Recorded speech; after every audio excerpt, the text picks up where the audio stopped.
ठीक है, ना पढ़ेंगे हम components of budget. Components of budget,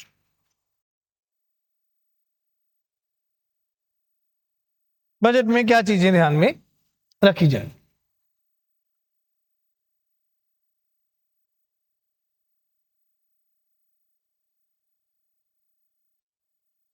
budget में हम दो चीजें देख रहे हैं, रिसीट्स एंड एक्सपेंडिचर। ठीक है, हिंदी में बोलते हैं प्राप्तियां, और इसे खर्च। तो गवर्नमेंट को कहां कहां से कितना पैसा प्राप्त हो रहा है, गवर्नमेंट कहां कहां कितना कितना खर्च कर रही है। ठीक है, जो गवर्नमेंट की रिसीट्स हैं इनको आगे फिर फर्दर दो पार्ट्स में डिवाइड कर लिया, revenue receipts and capital receipts. Revenue receipts and capital receipts. ठीक, रेवेन्यू रिसीट्स वो रिसीट्स होते हैं जिनसे गवर्नमेंट पे किसी भी तरह की लायबिलिटी क्रिएट नहीं होती। एनी मनी और any income received by government which is not creating any liability on the government, जिससे गवर्नमेंट के सिर पे कोई कर्जा नहीं चढ़ रहा, गवर्नमेंट को कोई पैसा मिला वो गवर्नमेंट की इनकम है। ठीक है, तो ये रेकरिंग नेचर का होता है, बार बार होने वाली इनकम, ये रेकरिंग नेचर का होता है। रेकरिंग वर्ड आया रीअकरिंग से, बार बार होने वाली ये इनकम है। ठीक है, कैपिटल रिसीट्स जो हैं ये वो पैसा है जिससे या तो गवर्नमेंट के एसेट्स कम हो जाएंगे या लायबिलिटीज बढ़ जाएंगी। गवर्नमेंट को कोई पैसा मिला जिससे या तो एसेट्स कम हो गए या लायबिलिटीज बढ़ गई। गवर्नमेंट को कोई पैसा मिला कर्जे के रूप में, गवर्नमेंट को कोई पैसा मिला अपनी प्रॉपर्टी अपनी एसेट बेच के। ठीक है, इसको बोलते हैं हम कैपिटल रिसीट्स। एसेट्स कम होना, इसके लिए एक वर्ड यूज किया जाता है डिसइन्वेस्टमेंट। क्या वर्ड यूज किया जाता है? डिसइन्वेस्टमेंट। जहां पैसा इन्वेस्ट किया है वहां से निकाल लिया। गवर्नमेंट ने कोई गवर्नमेंट लैंड बेच दिया, गवर्नमेंट ने कोई गवर्नमेंट कंपनी सेल कर दी, ठीक है, गवर्नमेंट ने कोई part of government company share sale कर दिए, ये होता है डिसइन्वेस्ट। ठीक है, या फिर लायबिलिटीज का बढ़ जाना, गवर्नमेंट ने बोरोविंग्स कर लिए, गवर्नमेंट ने बोरोविंग्स कर ली, लोन ली,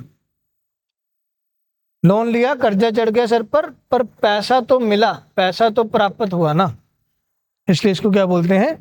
कैपिटल रिसीट्स।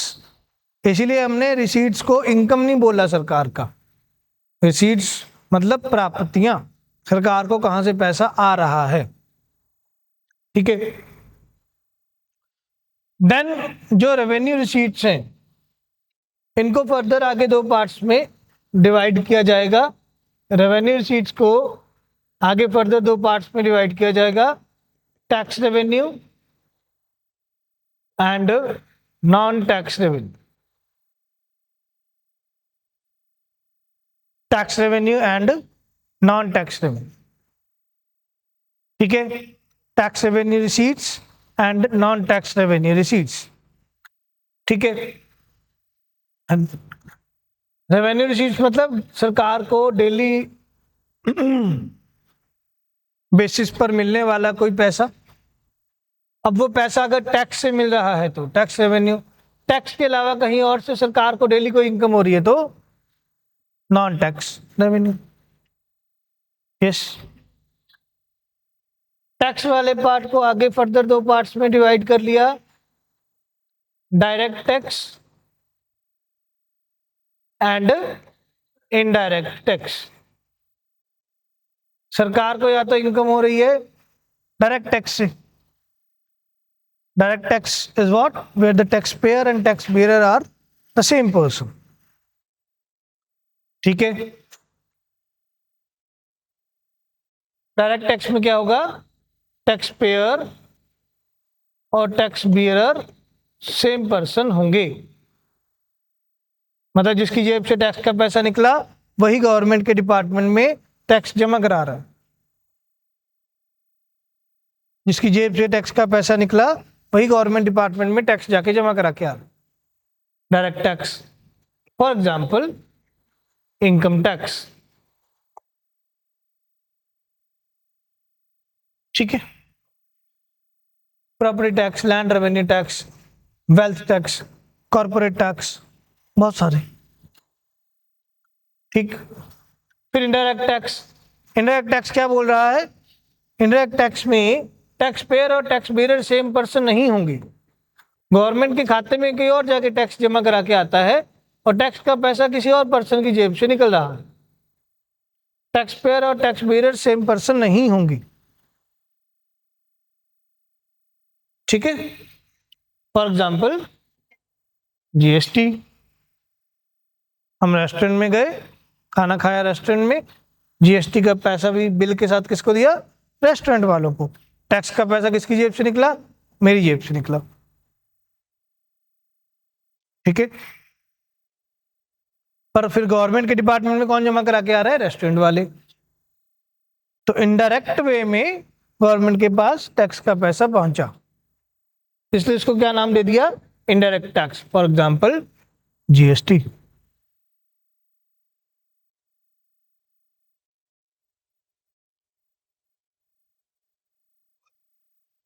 तो यहां तक कोई क्वेश्चन, कोई डाउट? एक बार दोबारा नजर मार लेते हैं जी। बजट के कंपोनेंट्स में सबसे पहले रिसीट्स, गवर्नमेंट को कहां कहां से पैसा प्राप्त हो रहा है, और एक्सपेंडिचर। रिसीट्स में सबसे पहले revenue receipts and capital receipts. Revenue receipts meaning recurring nature वाला गवर्नमेंट का इनकम या गवर्नमेंट को कोई मनी रिसीव हो रहा है जो बार बार डेली बेसिस पे रिसीव हो रहा है। इससे गवर्नमेंट की एसेट्स या लायबिलिटीज पर कोई इफेक्ट नहीं आता। एसेट्स और लायबिलिटीज पर जिससे फर्क आए दैट इज कैपिटल रिसीट्स। इसमें क्या होगा, एसेट्स कम होंगे या लायबिलिटीज बढ़ेंगे।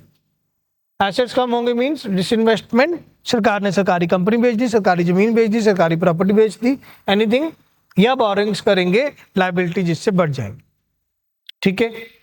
फिर जो रेवेन्यू रिसीट था, रेवेन्यू रिसीट्स को फर्दर दो पार्ट्स में डिवाइड कर लिया, tax revenue and non tax revenue. Tax revenue को आगे फर्दर दो पार्ट्स में डिवाइड कर लिया, डायरेक्ट टैक्स और indirect tax. Now for non tax revenue. Non tax revenue क्या कहता है, गवर्नमेंट को कोई डेली बेसिस पे ऐसी इनकम हो रही है जो कि टैक्स के अलावा कहीं और से हो रही है, जो कि टैक्स के अलावा कहीं और से हो रही है, ठीक है। For example profits of public sector undertakings, सरकारी कंपनियों के प्रॉफिट्स, ठीक है। गवर्नेंस चार्जेस, गवर्नमेंट कोई भी हमें गवर्नमेंटल सर्विसेज दे रहे हैं उसके चार्जेस, ठीक है।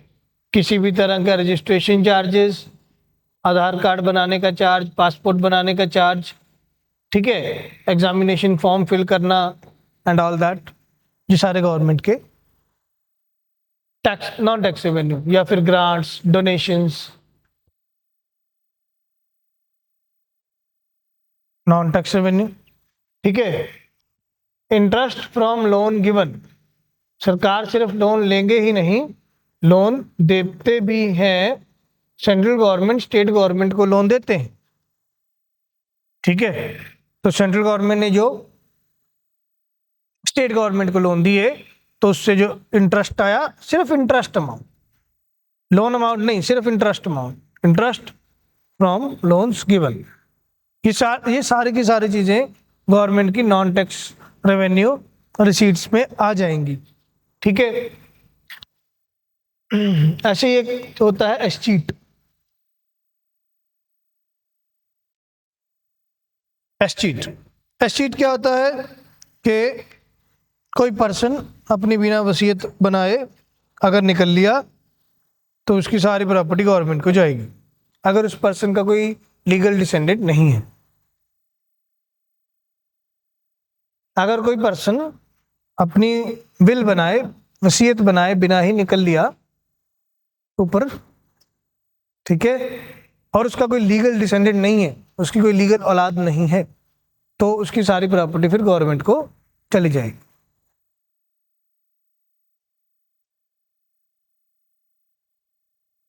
क्या चीज?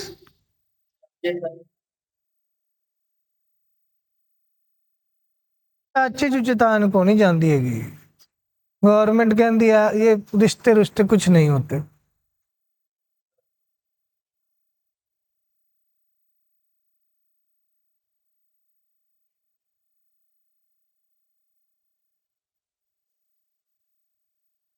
सही। ठीक है,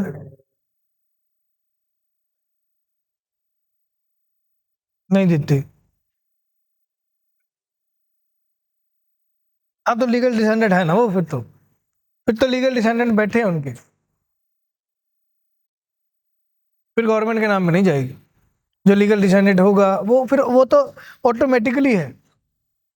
जो वसीयत बनाए बिना निकल लिया ना, फिर उसमें आएगा हिंदू सक्सेशन एक्ट होता है कि कोई पर्सन निकल लिया तो उसके जो सक्सेसर्स हैं उनको कैसे फिर प्रॉपर्टी मिलती है, ठीक है, जिसमें वो पॉइंट आता था कि अगर कोई पर्सन निकल लिया और जाका के नाम बच्चों के नाम होगी, फिर जो लड़की है लड़की के नाम भी होगी, अनटिल अनलेस लड़की कुंवारी है।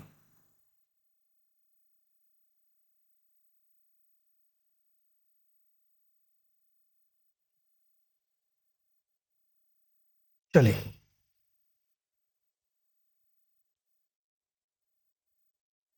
अब आते हैं एक्सपेंडिचर पार्ट।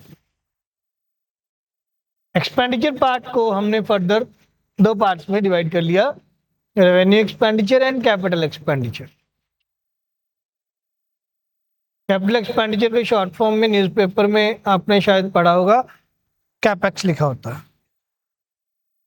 ठीक है।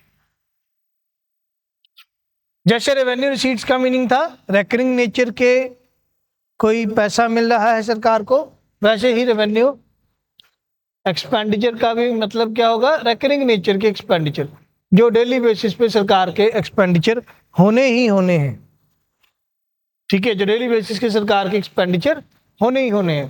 For example salaries to the government employees, ठीक है, किसी भी तरह का कोई गवर्नमेंटल डिपार्टमेंट है उसका मेंटेनेंस चार्जेस वगैरह, ठीक है। देन स्कॉलरशिप, डोनेशन, ग्रांट्स, ये सारी चीजें, ठीक। और क्या आएगा?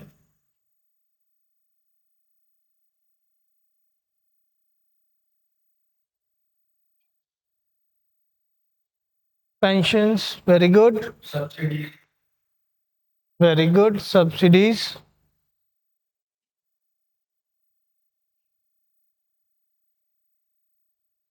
हाँ वो इधर आ गया। What is the difference between DBT and subsidies? Direct benefit transfer और सब्सिडीज में क्या फर्क है? कोई फर्क। जो सब्सिडीज आपके डायरेक्टली अकाउंट में आ रही है बस उसका नाम डीबीटी दे दिया, कोई फर्क नहीं।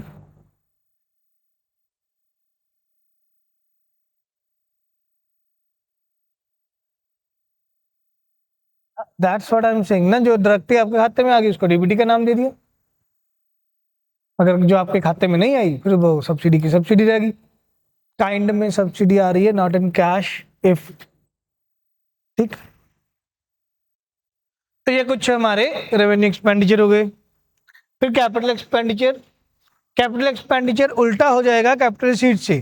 कैपिटल सीट्स में पैसा आ रहा था पर कहाँ से आ रहा था, या तो प्रॉपर्टी बेच के या कर्जा लेके। अब ये खर्चा है, पैसा जा रहा है, पैसा कहाँ जाएगा, या तो प्रॉपर्टी खरीदेंगे एसेट्स बढ़ेंगी, या फिर लाइबिलिटीज पे ऑफ कर देंगे, लाइबिलिटीज कम हो जाएंगी, ठीक है। तो यहाँ क्या होगा, या तो गवर्नमेंट इन्वेस्टमेंट कर रहे हैं या इंफ्रास्ट्रक्चर क्रिएट कर रहे हैं, ठीक है, या रीपेमेंट कर रहे हैं लोन्स की। कैपिटल एक्सपेंडिचर, रोड बना दी, रेलवे बना दिया, ठीक है, कोई ट्रांसपोर्टेशन का कोई और मीडियम बना दिया, कम्युनिकेशन चैनल सेट कर दिए, स्कूल कॉलेज यूनिवर्सिटीज बना दिए, ये सारा इंफ्रास्ट्रक्चर क्रिएट हो रहा है, ठीक है। या सरकार ने इन्वेस्टमेंट कर दिया, से for example sorry, SBI bank की 10 नई ब्रांचेस बना दी, पीएनबी बैंक की 20 नई ब्रांचेस बना दी, ठीक है। इस तरीके से गवर्नमेंट इन्वेस्टमेंट कर रहे हैं, या गवर्नमेंट की कोई नई कंपनी एस्टैब्लिश कर दी, सही। एंड रीपेमेंट ऑफ लोन्स, जो लोन लिए थे वो रीपे कर दिए, तो पैसा जेब से चला गया पर कर्जा उतर गया, ये भी कैपिटल एक्सपेंडिचर है सरकार का, ठीक है। इसमें एक और पॉइंट आ जाता है, जो पॉइंट आता है कि आपके पास एसेट्स भी कम हो रही हैं। अच्छा मेरे को ये बताओ, लोन वेवर ये कहाँ लिखी? गवर्नमेंट ने कोई स्कीम चलाई लोन वेवर की, लोन वेव कर दिया सरकार ने, ठीक है। लोन दिया हुआ था तो वो एसेट थी हमारी, लोन दिया हुआ था तो एसेट थी हमारी। अब लोन माफ कर दिया तो एसेट कम होगी, तो क्या इसको कैपिटल शीट में लिखेंगे? हाँ वाले, 1 2 3 4 5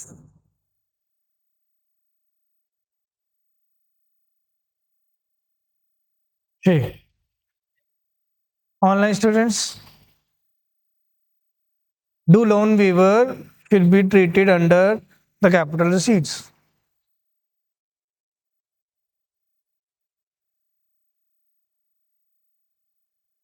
हाँ जी, ऑनलाइन में कौन कौन है? हरप्रीत, जसप्रीत, पारस, पूनम, राधा, राज।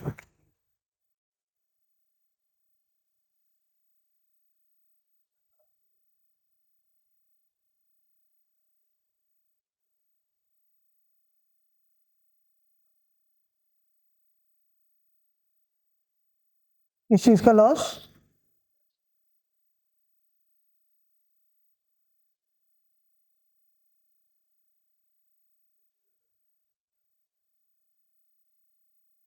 वो इसी साल बता रहे हैं ना बजट में, बजट बनाते हुए 1 फरवरी को जब बजट पेश होगा तो वो बजट में बनाएंगे, हाँ जी हम अगले आने वाले साल में कितना लोन माफ करने की बात सोच रहे हैं, फार्मर्स का, बिजनेसमैन का, एमएसएमई वालों का।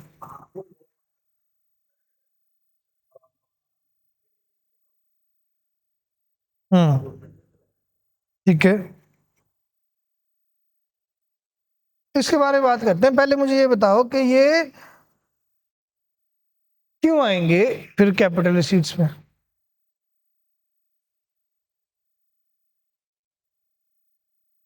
एसेट्स कम हो रही हैं।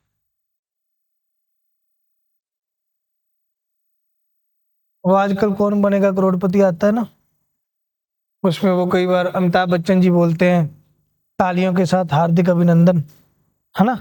आपका भी तालियों के साथ हार्दिक अभिनंदन होना चाहिए, गधो।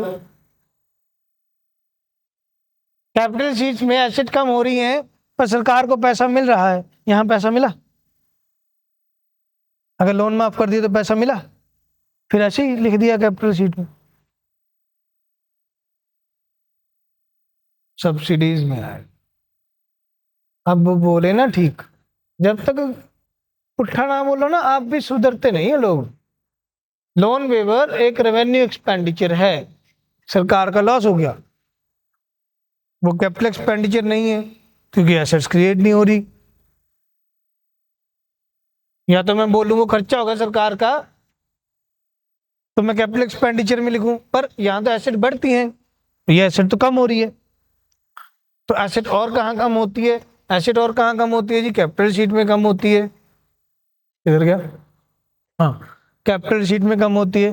कैपिटल शीट में लिख नहीं सकते क्योंकि सरकार के पास पैसा आया नहीं, यहां नहीं लिख सकते, बल्कि पैसा गया है, लोन माफ कर दिया, तो फिर वो खर्चे में लिखेंगे। ठीक है। Yes sir. यस। तो ये हो गए कंपोनेंट्स ऑफ बजट।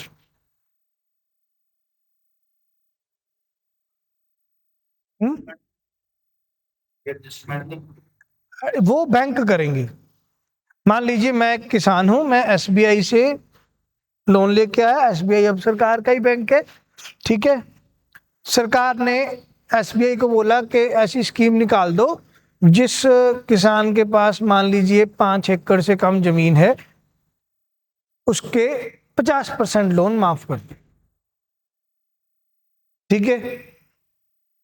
तो बैंक वो अपनी बैलेंस शीट में एडजस्टमेंट करेगा।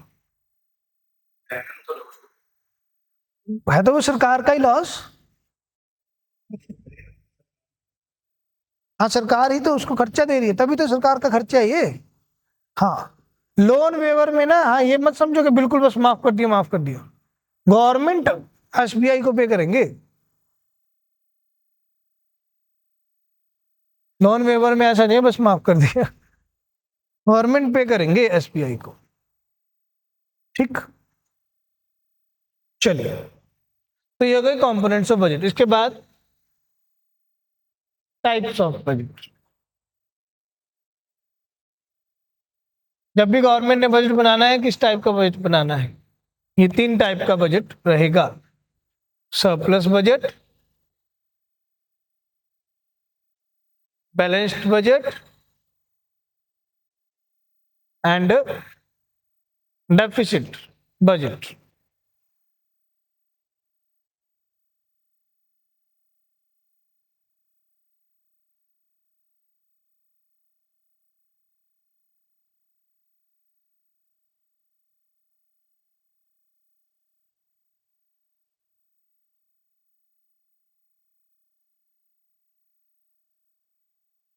सरप्लस मतलब प्रॉफिट।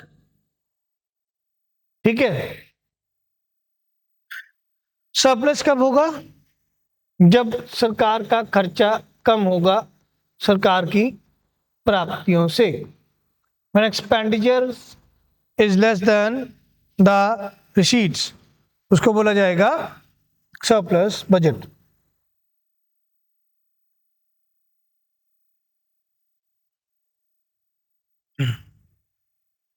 ठीक है।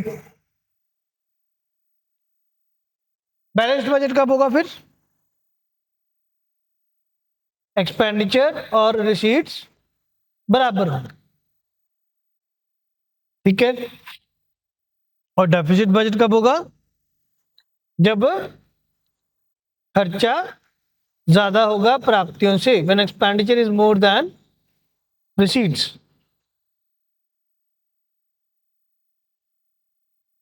उसको बोलेंगे फिर डेफिसिट बजट।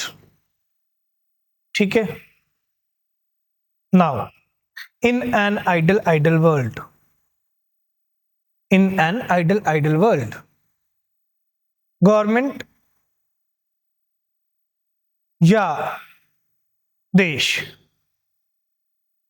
गवर्नमेंट कौन सा बजट बनाए और देश के लिए कौन सा बजट अच्छा रहेगा?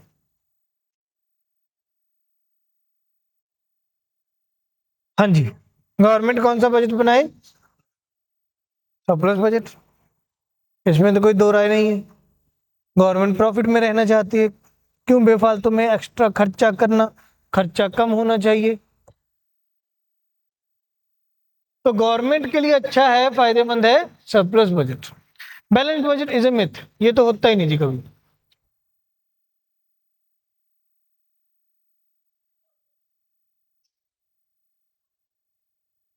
क्या चीज? आम जनता के लिए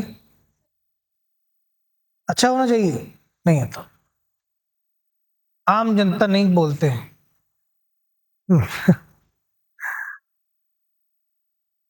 सोसाइटी एट लार्ज, है ना? सुनने में अच्छा लगा ना? बस यही शब्द हैं जो आपको इंटरव्यू पास कराएंगे। उसके बाद चाहे बोल देना गधे पीपल, मैंगो पीपल भी नहीं बोलना, गधे पीपल बोलना। बस एक बार आईएएस बनना है, बस उसके बाद चाहे खुद अपने असूलों से भटक जाना, कोई दिक्कत नहीं। सही है ना? क्यों बेवकूफियां बनानी? अभी के लिए जब तक इंटरव्यू देना है और इंटरव्यू क्रैक करना है, तब तक थोड़ी शब्दों के साथ खेलना हमें और सीखना होगा। सही है? ये तो जी मिथ है। ठीक है, यहाँ पे क्या हो रहा है? आमदनी 1 रुपया, खर्चा 50 पैसा। ठीक, यहाँ पे आमदनी भी 1 रुपया, खर्चा भी 1 रुपया, जो कि कभी नहीं होता। या तो खर्चा ज्यादा होगा कमाई से, या खर्चा कम होगा कमाई से, एक ही चीज होगी। ऐसा तो नहीं है कि मैं 100 रुपये कमा रहा हूँ, मेरा 100 रुपये खर्चा है। नहीं, या तो 80 रुपये खर्चा होगा, 20 रुपये बचाऊंगा, या 120 रुपये खर्चा होगा, 20 रुपये उधार लूंगा। ठीक है, या फिर ये डेफिसिट बजट तो है, expenditure is more than receipts. 100 रुपया इनकम, खर्चा कर रहा हूँ 120 रुपये। ठीक है, अब देश के लिए बढ़िया है deficit budget, for the welfare of the society at large. If expenditure is more, now expenditure हमारा दो पार्ट का है, दो तरीके का है, रेवेन्यू एंड कैपिटल। एक्सपेंडिचर हमारा दो तरीके का है, रेवेन्यू एंड कैपिटल। तो रेवेन्यू एक्सपेंडिचर में हमने क्या पढ़ा था? सैलरीज, सब्सिडीज, पेंशन, फलाना फलाना फलाना, सारा किसको मिलेगा? लोगों को। तो वेलफेयर ऑफ सोसाइटी होगा। सही बात, सही बात। और कैपिटल एक्सपेंडिचर में हमने क्या कहा है? एसेट्स बढ़ेंगी या फिर लायबिलिटीज कम हो जाएंगी, ये भी देश के लिए अच्छा है। देश में नई एसेट्स, नई रोड्स, नई स्कूल, कॉलेज, यूनिवर्सिटियां, हॉस्पिटल, लाइब्रेरीज बन रही हैं, या फिर लाइबिलिटी कम हो रही है, देश के ऊपर कर्जा कम हो रहा है, ये भी जनता के लिए फायदेमंद है, जनता के लिए अच्छी बात है। जितना कर्जा कम होगा, उतना उनके वेलफेयर पे खर्चा ज्यादा होगा। सही बात है, पर कर्जा बहुत है देश पे। On average it is about 80% of GDP. अगर मेरी जीडीपी $4.25 ट्रिलियन है, तो उसका 80%, लगभग $3.5 ट्रिलियन के आसपास देश पे कर्जा भी है। ठीक है, दो तरह का डेट होता है, दो तरह का कर्जा पढ़ते हैं हम। First one, public date.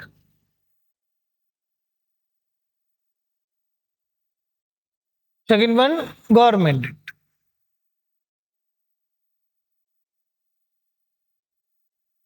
Public debt मतलब इंडिया का डेट, देश के ऊपर, पूरे देश के ऊपर कितना कर्जा है, गवर्नमेंट प्लस प्राइवेट सेक्टर दोनों मिला के। गवर्नमेंट डेट सिर्फ गवर्नमेंट का कर्जा। सही, ठीक है। तो देश के ऊपर जो कर्जा है, that is about 80% of GDP. Government के ऊपर इतना नहीं है, ऐसे गवर्नमेंट का जो खर्चा है वो अबाउट 59% के आसपास का है, 59% ऑफ जीडीपी। ठीक है, 80% टोटल है पूरे देश के ऊपर कर्जा। ठीक है, अब अगर सरकार का या देश का कर्जा कम होगा, वो भी देश के लिए अच्छी बात है। इस साल का जो अभी हमारे पास बजट चल रहा है, वो है 45 लाख करोड़ का, जो भी बजट चल रहा है। ठीक है, ये 45 लाख करोड़ टोटल अमाउंट है, रेवेन्यू और कैपिटल एक्सपेंडिचर दोनों का। ठीक, अब यहां पे 45 लाख करोड़ में से सरकार कितना ब्याज भरती है? Around 9.2 lakh crore, interest payment only.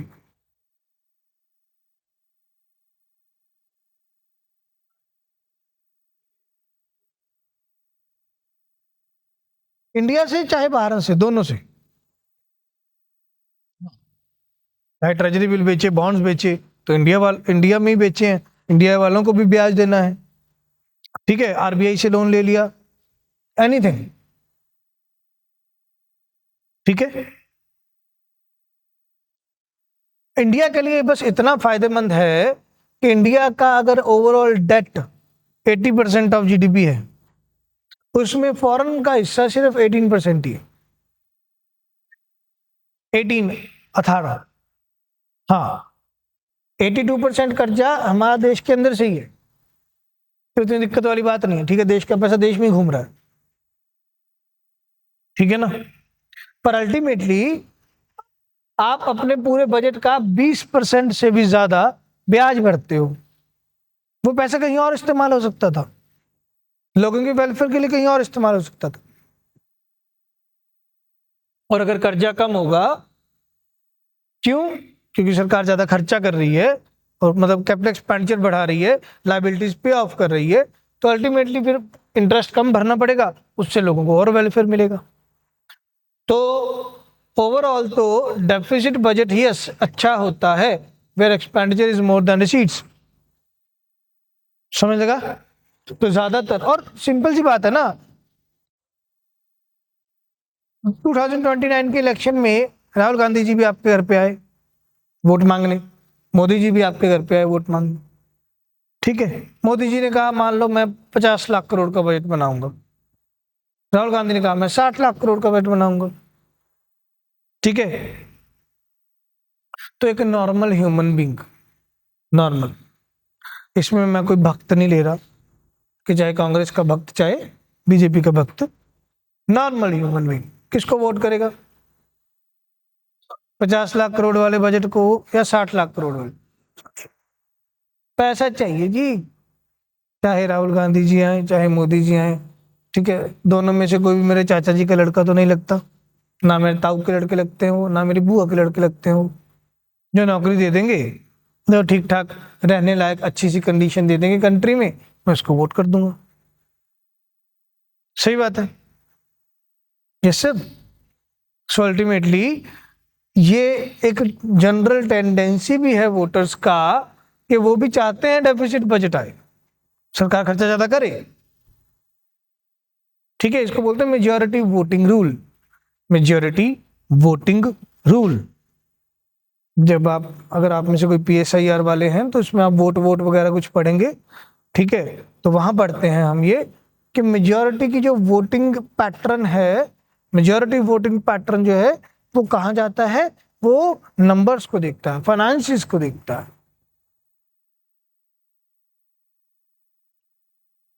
ठीक है, समझ लगा?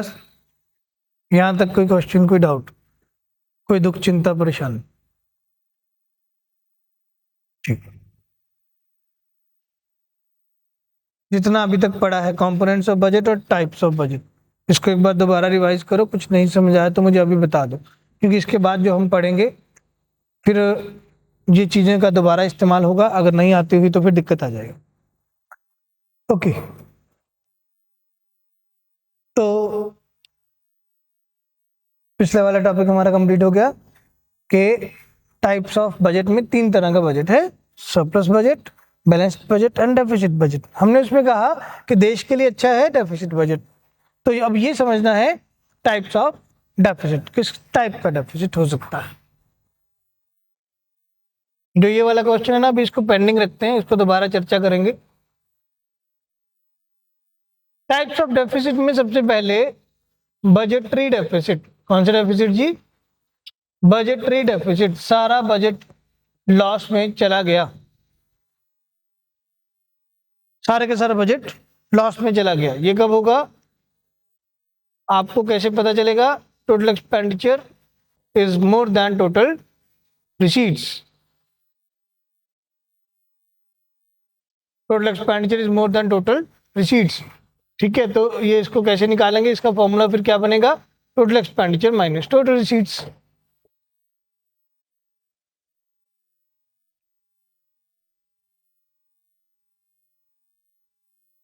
ठीक, सारा बजट ही लॉस में चला गया। Total expenditure is more than total receipts, तो total expenditure minus total receipts करेंगे, आपको बजट डेफिसिट आ जाएगा। ठीक है, ठीक है। दूसरे नंबर पे रेवेन्यू डेफिसिट। जब आप सिर्फ रेवेन्यू साइड ऑफ बजट को कंसीडर कर रहे हैं, जब आप सिर्फ बजट के रेवेन्यू वाले पोर्शन को अलग कर रहे हैं, तो इसमें क्या होगा, आपने रेवेन्यू एक्सपेंडिचर देखना है और रेवेन्यू ही रिसीट देखने हैं। तो revenue expenditure is more then revenue receipt,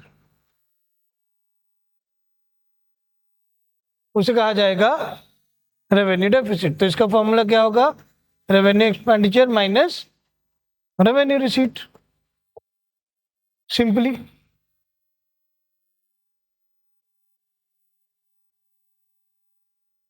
ठीक है। थर्ड नंबर पे इफेक्टिव रेवेन्यू डेफिसिट।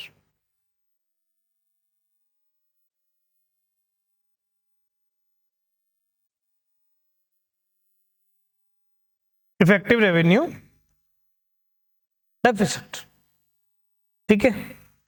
अच्छा, एक ना छोटा सा गड़बड़ हो गया कि हम सिलेबस में थोड़ा सा स्लो चल रहे हैं, एंड इस वीक ये आपका इकोनॉमी का ना लास्ट वीक है क्लास का, तो आई गेस एक या दो टॉपिक हमारे लाइक एग्रीकल्चर एंड इंडस्ट्री, ये टॉपिक हमारे बच जाएंगे, ठीक है। और जो भी नेक्स्ट क्लास शेड्यूल्ड है आपका फ्रॉम द नेक्स्ट मंडे, उसके बाद जब भी कभी मौका मिलेगा तो फिर हम ट्राई करेंगे कि फिर एग्रीकल्चर या इंडस्ट्री वाला पार्ट हम तब कर लेंगे। सैटरडे को कंप्लीट नहीं हो पाएगा, बहुत लंबी क्लास चली जाएगी, 5-6 घंटे की क्लास।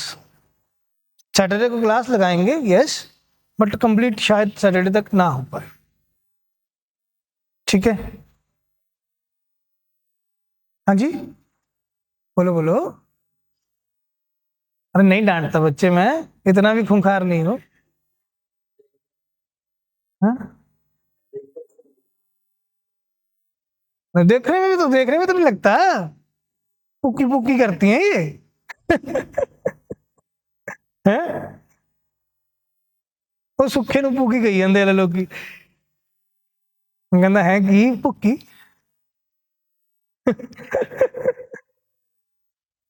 हाँ जी, क्या कह रहे थे आप?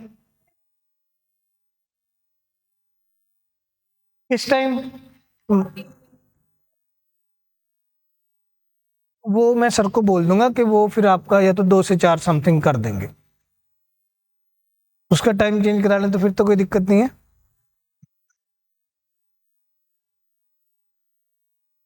वो आज होगी, ठीक है। हाँ जी, तो कहाँ है हम? Effective revenue deficit.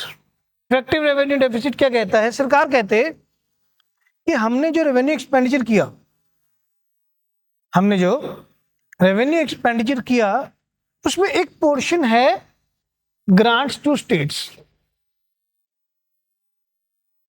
और लोकल गवर्नमेंट का, जिससे फर्दर इंफ्रास्ट्रक्चर डेवलप हो रहा है। ग्रांट्स टू स्टेट्स और local government for asset creation.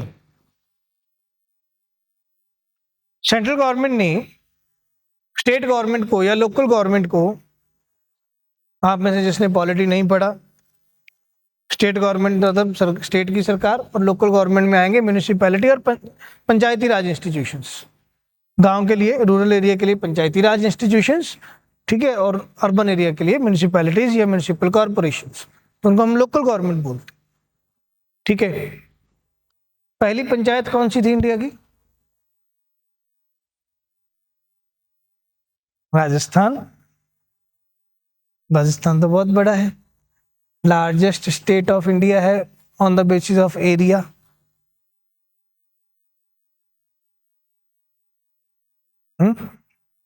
Nagaur नाम का एक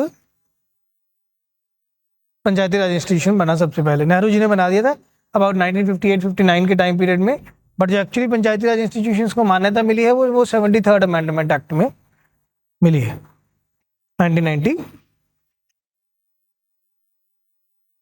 2।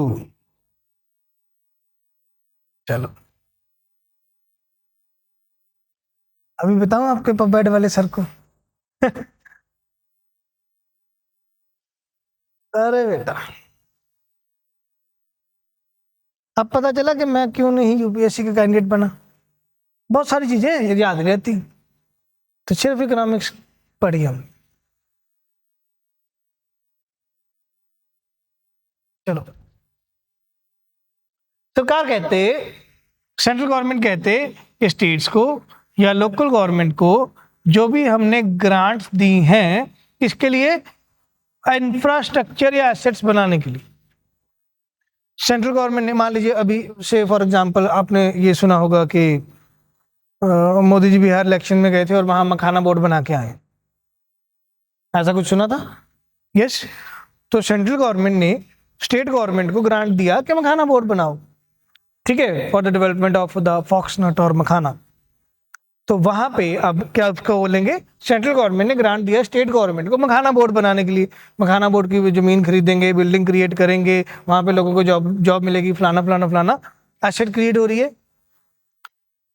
तो सेंट्रल गवर्नमेंट की तो वो ग्रांट है, पर अल्टीमेटली क्या हो रहा है, एसेट क्रिएट हो रही है। तो कहते जी इस ग्रांट को आप रेवेन्यू डेफिसिट में ना लिखो, इस ग्रांट को आप रेवेन्यू डेफिसिट में ना लिखो। तो इफेक्टिव रेवेन्यू डेफिसिट का क्या फॉर्मूला होगा, रेवेन्यू डेफिसिट माइनस ये वाला part, grants to states for asset creation.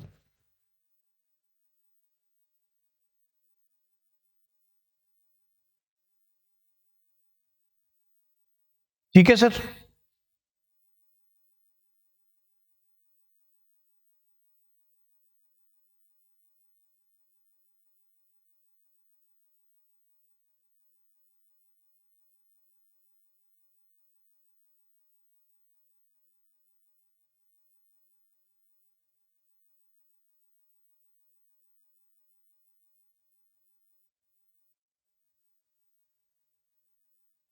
समझेगा सर, इसको बोलेंगे इफेक्टिव रेवेन्यू डेफिसिट। आगे बढ़ते हैं। Fourth, fiscal deficit.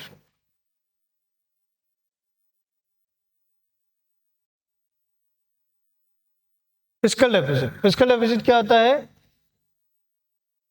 Total expenditure minus revenue receipts plus non debt creating capital receipts.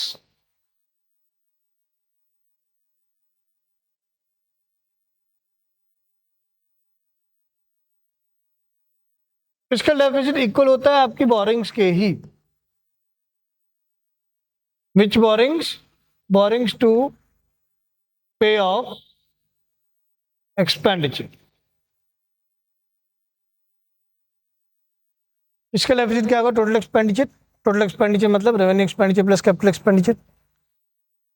Yes, total expenditure बोले तो revenue expenditure plus capital expenditure, minus करना है क्या, revenue receipts plus capital receipts में से सिर्फ कौन सा part, non debt creating capital receipts.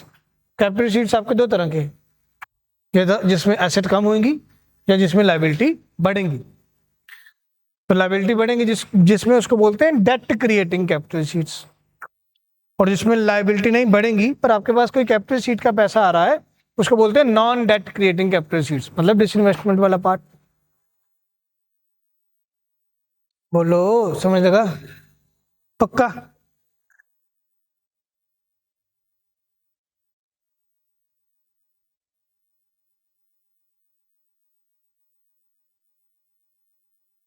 किधर गया?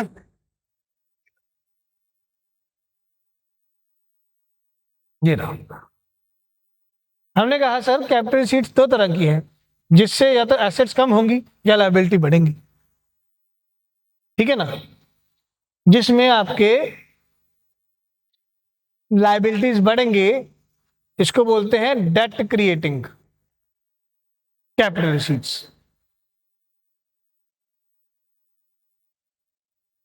इसको बोलते हैं डेट क्रिएटिंग कैपिटल रिसीट्स। इसके से तो सरकार के ऊपर कर्जा बढ़ेगा, और वो कैपिटल रिसीट्स जिससे सरकार के ऊपर कोई कर्जा नहीं पड़ रहा, तो वो क्या बोलते हैं उसको, non debt creating capital receipts.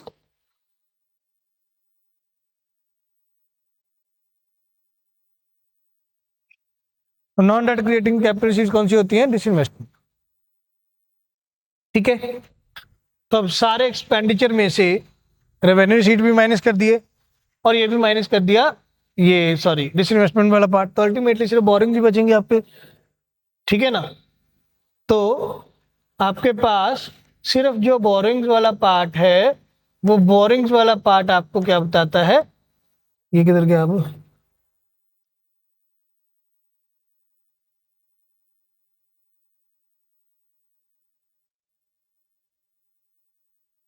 अरे ये रहा।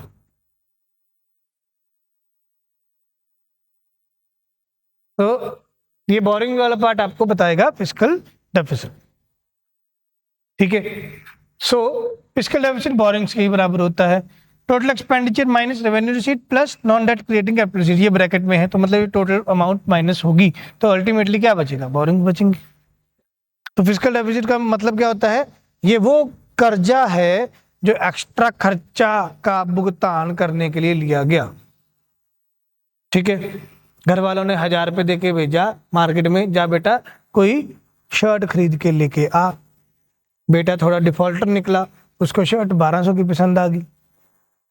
ठीक, तो जो एक्स्ट्रा 200 रुपये हैं वो बेटे ने हो सकता है किसी दोस्त से गूगल पे मंगवाए हों। ठीक है, तो वो पर्ची बनाएगा जब ये बजट की, वो उसमें क्या लिखेगा कि 200 रुपये मेरा फिस्कल डेफिसिट है, 200 रुपये मेरा कर्जा है जो मैंने किसी दोस्त से लिया है, जिससे मैं अपना एक्स्ट्रा खर्चा, जो कि 1,000 रुपये दिए थे घर वालों ने, उसका एक्स्ट्रा खर्चा 200 रुपये मैंने उधर लगा दिया। सही, यस सर। आगे बढ़ते हैं। Next we have primary deficit.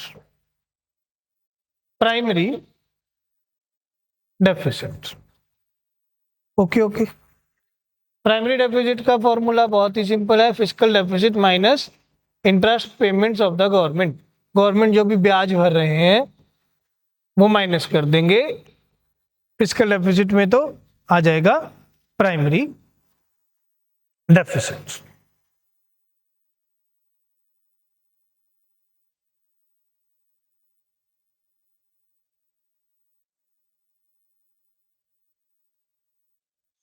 ठीक है सर, ठीक है sir. So these are types of deficits. ठीक है,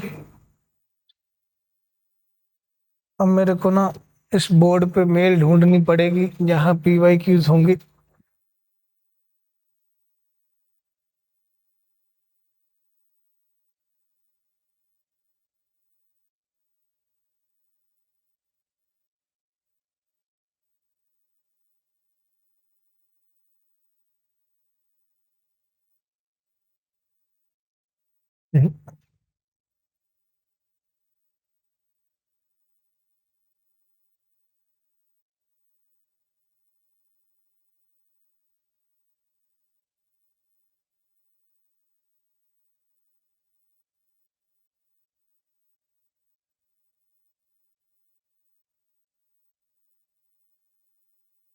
हमारी क्लास कितने दिन पहले शुरू हुई थी, एनी आइडिया?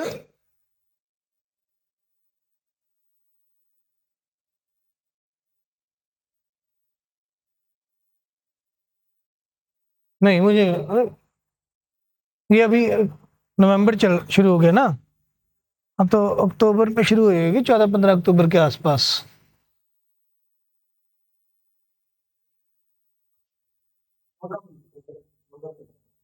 हम्म, 14 अक्टूबर ना।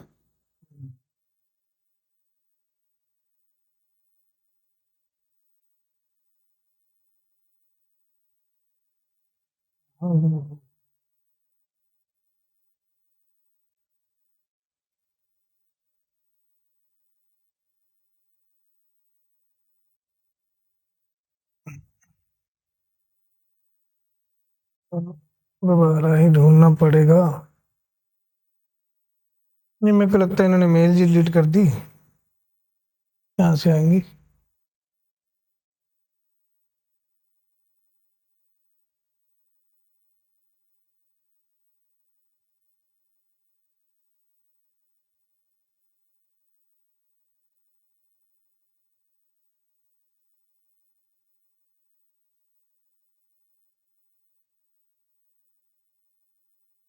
ये रहे।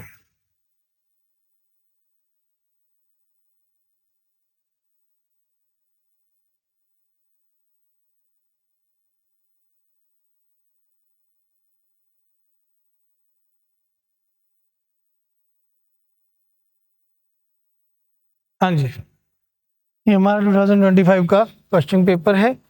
तो इसमें हमें न्यूमेरिकल क्वेश्चन आए फॉर ये डेफिसिट का कैलकुलेशन, तो हम ये करेंगे। लीजिए जी, सॉल्व कीजिए ये क्वेश्चन।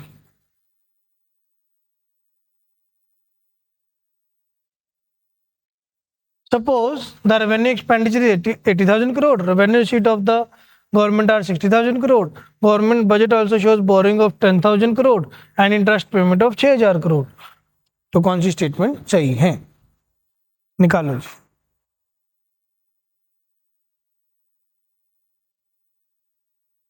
फॉर्मूले मैंने आपको लिखवा दिए, कॉपी है आपके पास, पेन है आपके पास, ये क्वेश्चन है, निकालो जरा। मैं साइड पे हो जाता हूँ स्क्रीन से।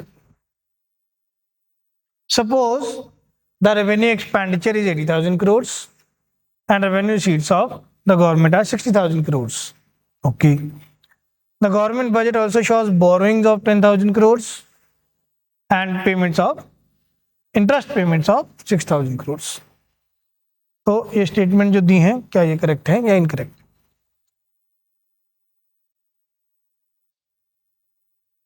फर्स्ट स्टेटमेंट कहती है revenue deficit is 20,000 crores. Is it correct और नॉट? करेक्ट वाले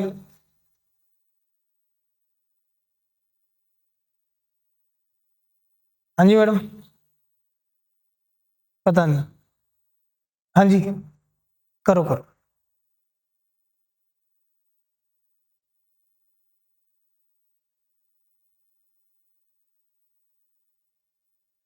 हाँ भी, दीप सिंह, बोरिंग छोड़ो, पहले ये फर्स्ट स्टेटमेंट बताओ।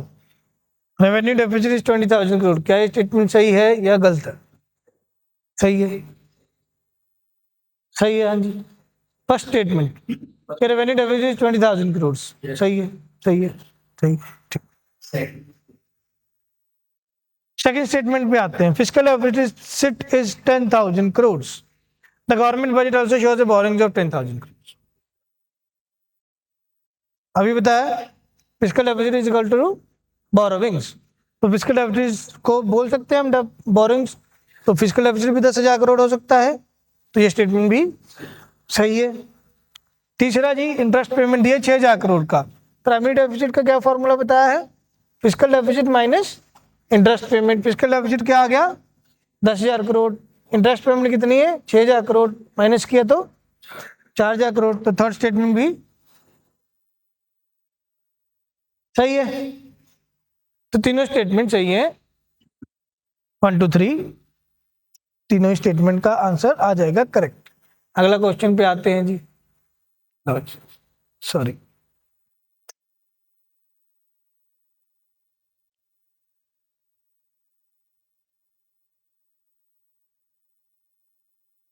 आंसर देख लिया आपने? आंसर तो नहीं दिखा, चलो। A countries fiscal deficit stands at 50,000 crore. एक देश का फिस्कल डेफिसिट है 50,000 करोड़, मतलब बोरिंग कितनी है देश की? 50,000 crore. It is receiving 10,000 crore through non debt creating capital sheet. देश की सरकार 10,000 करोड़ रिसीव कर रही है non debt creating capital sheet के। Non debt creating capital sheet कौन सी थी? एसेट बेच दी, डिसइन्वेस्टमेंट। डिसइन्वेस्टमेंट है 10,000 करोड़, ओके। कंट्री की इंटरेस्ट लायबिलिटी है 1500 करोड़, मतलब सरकार ने ब्याज भरना है 1500 crore. Okay okay. So what is the primary deficit? Primary deficit क्या होगा? 50,000 आपका कर्जा है, 10,000 तो मेरे को वो पैसा मिला है जो मैंने प्रॉपर्टी बेची है। फिर ये आपस में इंक्लूड कैसे हो सकता है? ए ओके।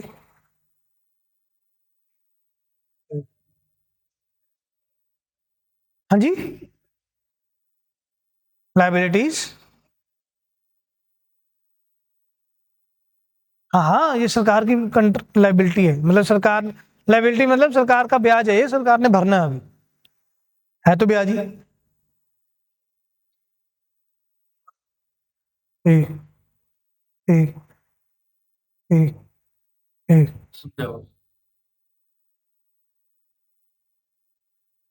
फिस्कल डेफिसिट 50,000 करोड़, मतलब बोरिंग्स 50,000 करोड़। प्राइमरी डेफिसिट का फॉर्मूला क्या बताया था?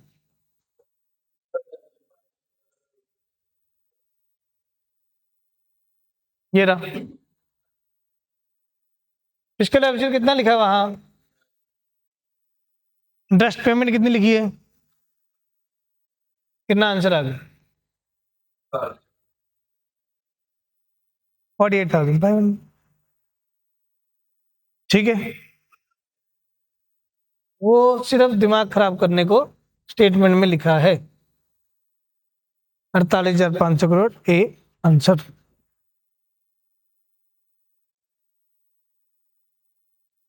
ठीक है, बहुत बार ऐसा होगा कि ऐसा अगर कोई न्यूमेरिकल सवाल आएगा, ठीक है, तो वो तंग करने के लिए आएगा। अभी रहने तो बहुत ज़्यादा क्लास डिले हो गया, आधे घंटे से ऐसे ही चल रहा है। आज रिकॉर्डिंग में जाएगी सारी क्लास फिर।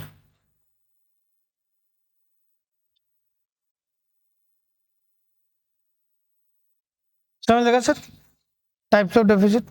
आगे बढ़ते, लास्ट पोर्शन है बजट का, इसके बाद टैक्स पढ़ेंगे। Types of budgeting process, budget बनाने का जो प्रोसेस है उसके types. Types of budgeting process. ठीक है,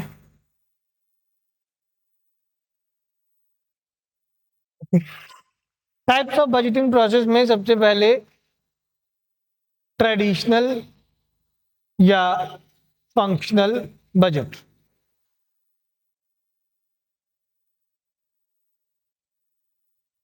ट्रेडिशनल या फंक्शनल बजट। ट्रेडिशनल या फंक्शनल बजट क्या बोलता है कि जो पुराने बजट या पुराने फंक्शंस चल रहे हैं सिर्फ उन्हीं चीजों का बजट बनेगा, किसी नई चीज के लिए बजट नहीं बनेगा। Budget will be formulated only for the old functions of the government, no new function is entertained. सरकार कोई भी नया फंक्शन बजट में नहीं लाएंगे। ठीक है, नया प्रोजेक्ट, कोई नया फंक्शन बजट में नहीं लाएंगे। फिर इसके बाद स्ट्रक्चरल बजट, इसमें सरकार नए फंक्शंस अडॉप्ट करेंगे। स्ट्रक्चरल बजट में सरकार नए फंक्शंस भी लेके आएंगे, पुराने फंक्शन जो चल रहे हैं वो ठीक है, न्यू फंक्शंस भी ऐड करेंगे। ठीक। थर्ड नंबर पे historical budget.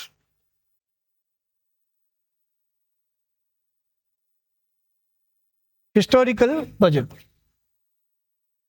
Based on last years numbers, ये पिछले साल के नंबर्स पे बेस्ड होगा।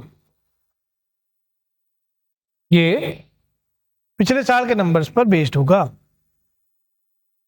पिछले साल जो बजट बनाया था इस साल उसमें थोड़ा ऊपर नीचे करके वही बजट दोबारा रीलॉन्च कर दिया।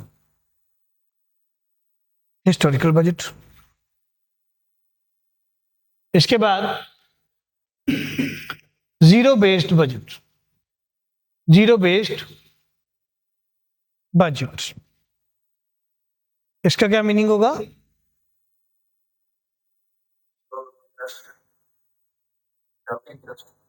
जीरो,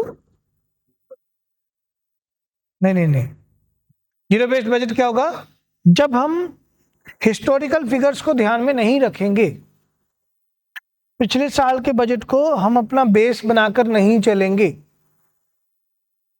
हम बिल्कुल स्क्रैच से नया बजट बनाएंगे, not based on any historical numbers.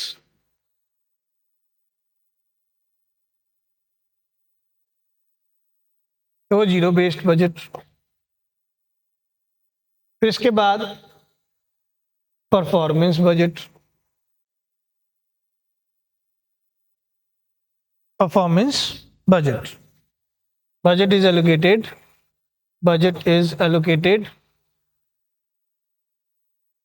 on the basis of expected performance।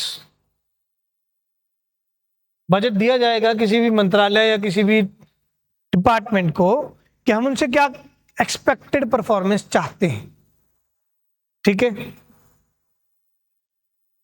इसको समझने के लिए साथ में एक और नेक्स्ट पार्ट समझ लो, परफॉर्मेंस बजट के साथ outcome based budget, outcome based budget.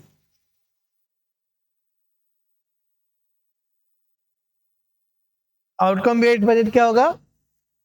Budget allocation, budget allocation on the basis of given outcome।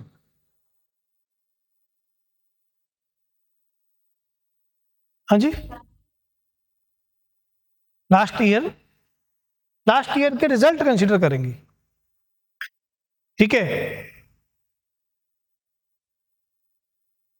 हैं जी, समझिए, एक एग्जांपल समझिए। जैसे मान लीजिए अभी आपको यूपीएससी में एडमिशन दिलाना था आपके पेरेंट्स ने, ठीक है। तो अभी अभी वो आपसे एक्सपेक्ट कर रहे हैं ये परफॉर्मेंस कि हमारा बच्चा यूपीएससी क्रैक करेगा, ठीक है। तो अब उन्होंने आपका बजट बना दिया कि हम तेरे को 15-20 हज़ार पे महीना भेजा करेंगे, ये वो। तो वो आपसे क्या परफॉर्मेंस एक्सपेक्ट करते हैं, उसके बेसिस पे जो बजट मिल गया पहले ही आपको एडवांस में। अभी परफॉर्मेंस एक्सपेक्ट किया है, अभी रिजल्ट आया नहीं, पर पहले ही आपको बजट मिल गया। This is performance based budget, ठीक है। And then we have outcome based budget. Outcome based budget में अब रिजल्ट आ गया, अब उसके बाद जो बजट मिलेगा वो आउटकम बेस्ड बजट, ठीक है। जैसे हमने पापा जी को बोला 12th क्लास के बाद कि पापा जी नया मोटरसाइकिल लेना है, ठीक है। पापा जी कहते बेटा 12वीं में अगर 80% नंबर आए तो नया मोटरसाइकिल मिलेगा। कहते कौन सा? कहते अगर 80% नंबर आ गए तो बुल्ट, ठीक है। और काका जी बुल्ट चंडीगढ़ जाएंगे, गेड़ी शेड़ी मारेंगे, मजा करेंगे। और अगर 80% नंबर नहीं आए फिर राजदूत, है ना, फिर मिल्कमैन बनना। ऐसे गाड़ी चल रही। तो ये क्या है? Outcome based budget. जैसा रिजल्ट आएगा वैसा बजट मिलेगा। सरकार की किसी मिनिस्ट्री ने कोई टारगेट बढ़िया अचीव किया,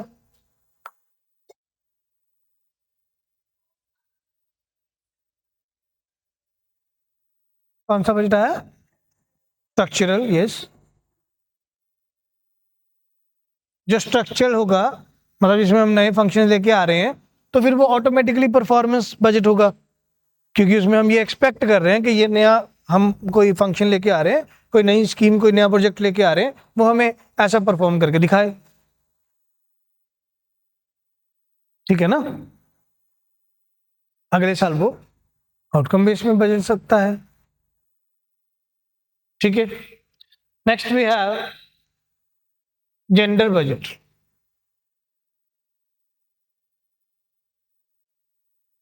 जेंडर बेस्ड बजट।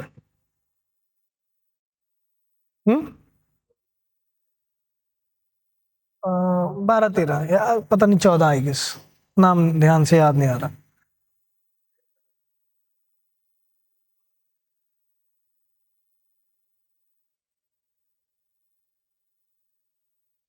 अरे वो तो अलग चीज है। जेंडर बजट क्या कहता है? जेंडर बजट कहता है कि बजट जो होगा उसको बोला जाएगा फाइनेंस बिल। क्या बोला जाएगा? Finance bill. हमने सैटरडे को पढ़ा था कि बजट पेश होगा लोकसभा में एज अ मनी बिल। आप में से किस किसने पॉलिटी पढ़ लिया? पॉलिटी 2 3 4 पॉलिटी नहीं पढ़ा? ओके। पॉलिटी क्या बोलती है कि एक लोकसभा है, एक राज्यसभा है, जो पार्लियामेंट का स्ट्रक्चर है हमारा। ठीक है, जो भी मनी बिल होगा वो लोकसभा में आएगा। ठीक है, तो मिनिस्ट्री ऑफ फाइनेंस में जो हमारे फाइनेंस मिनिस्टर हैं वो प्रेसिडेंट के बिहाफ पे बजट को, क्योंकि बजट में पैसे की बात आ गई तो ये एक मनी बिल है, मनी रिलेटेड बिल है, तो इसको एक बिल बना के स्पीकर के सामने सुनाएंगे पूरा, जिसको हम बजट प्रेजेंटेशन बोलते हैं। 1 फरवरी जो 2026 को हमने लिखा है ना कि बजट पेश होगा, वो बजट पेश किसके सामने हो रहा है? स्पीकर के सामने। स्पीकर भैया बोल सुनेंगे, पूरा बोल दिया।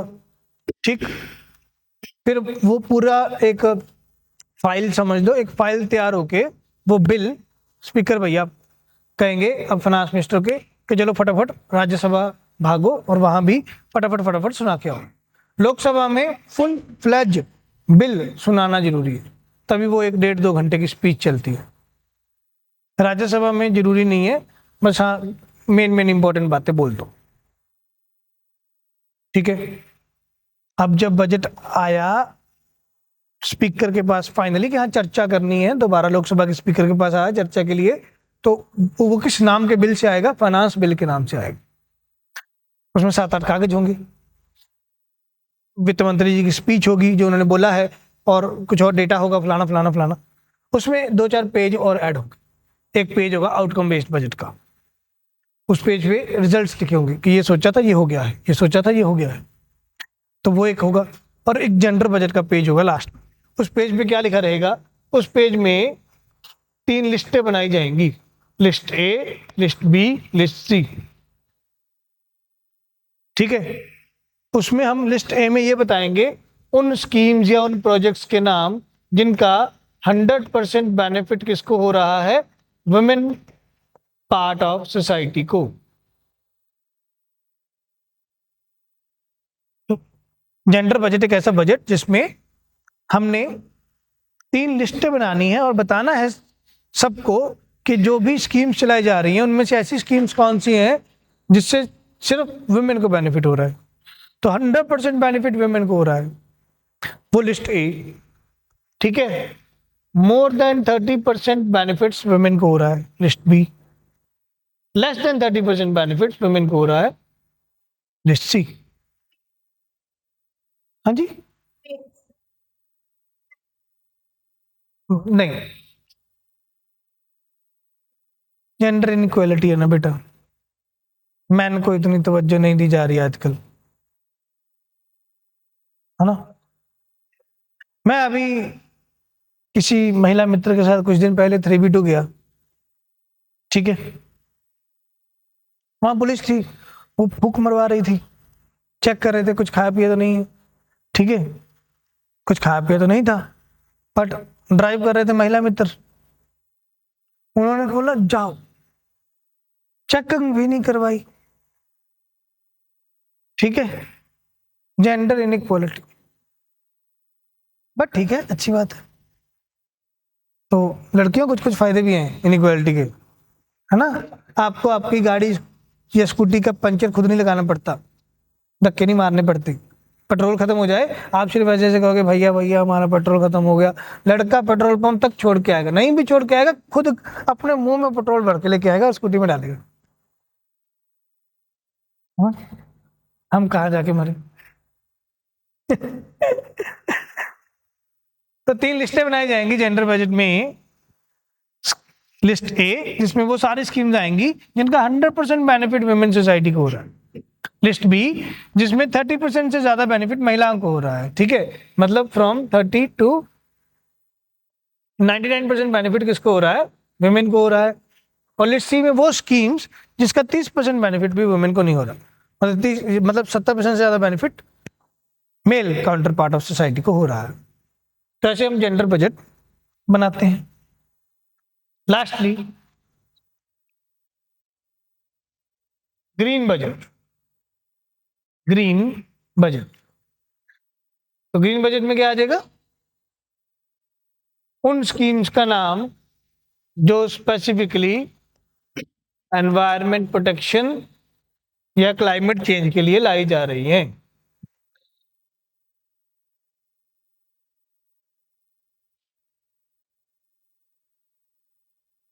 हाँ जी, क्या? कोई भी ऐसा प्रोजेक्ट, कोई भी ऐसी स्कीम, कोई भी ऐसा बेनिफिट जिससे एनवायरनमेंट प्रोटेक्ट हो रहा है, क्लाइमेट चेंज इम्पैक्ट को कम किया जा रहा है, उसको डाल दिया ग्रीन बजट। तो आज सच ऐसा नहीं है कि हाँ सर इंडिया में इतने सारे बजट बनते हैं, बजट एक ही बनता है, ये पर्चियां सी साथ में बजट में ऐड हो जाती। समझ लगा? So this is our topic of budget. Any questions? नहीं डाउट? ठीक है, अभी ब्रेक करते हैं, कंटिन्यू करेंगे विद टैक्सेशन, टैक्स पढ़ेंगे।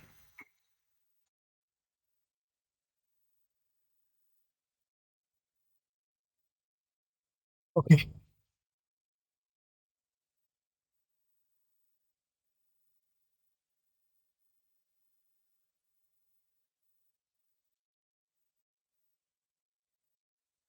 हाँ, second part of fiscal policy, now taxation। Budget में कोई क्वेश्चन, कोई doubt?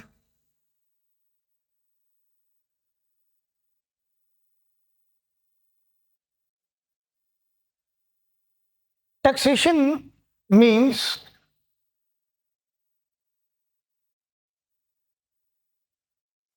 imposition or levying of any amount on anybody।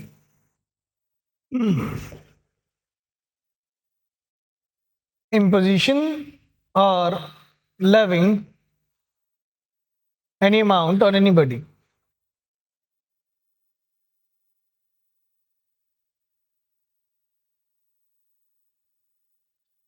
ठीक है, इम्पोज करना, थोपना।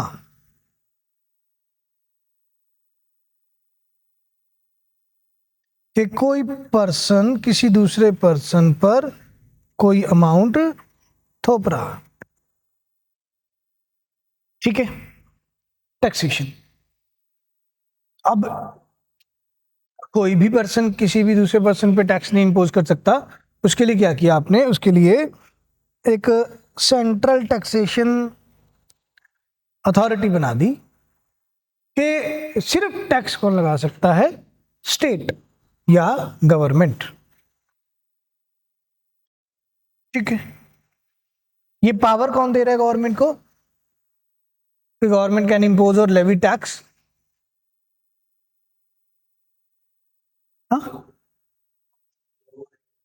कॉन्स्टिट्यूशन। ठीक है, constitution is empowering the state, whether central government, whether state government और local government, ठीक है, कि वो हम पे टैक्स इम्पोज कर सकते हैं।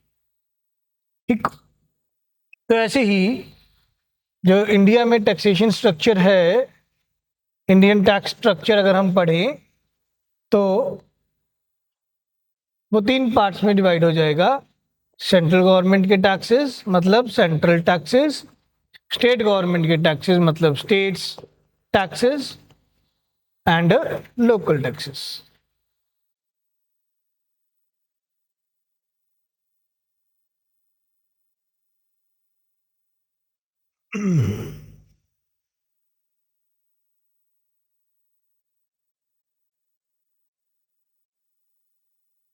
सही।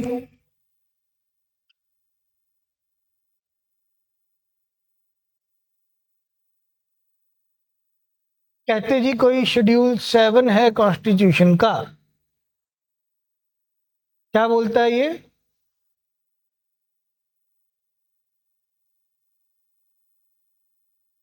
हाँ जी, अरे कॉन्स्टिट्यूशन का लिस्ट, 3 लिस्ट हैं, central list, states list and concurrent list. Central list, states list and concurrent list ये बताती है हमें कि कुछ स्पेशल टैक्सेस होंगे which can only be imposed और levied by the central government. कुछ और टैक्सेस होंगे which can only be imposed and levied by the states government, और कुछ लोकल गवर्नमेंट के पास हो। तो जो सेंट्रल लिस्ट में आ गए वो स्पेसिफिकली सेंट्रल टैक्सेस कहलाएंगे, जो स्टेट्स लिस्ट में आ गए वो स्टेट्स टैक्सेस कहलाएंगे। बाद में स्टेट्स उनको एम्पावर कर सकती है लोकल बॉडीज को, ठीक है। एंड कॉन्करेंट लिस्ट में जो आ जाएंगे उसके लिए स्टेट्स और सेंट्रल गवर्नमेंट दोनों मिलकर रूल्स एंड रेगुलेशन बना सकते हैं। तो अब जो सेंट्रल टैक्सेस हैं, इसका मतलब इनको इम्पोज करने की टोटल पावर किसके पास है? सेंट्रल गवर्नमेंट के पास। Central taxes can be imposed by central government only, ठीक है। Like for example income tax, corporate tax,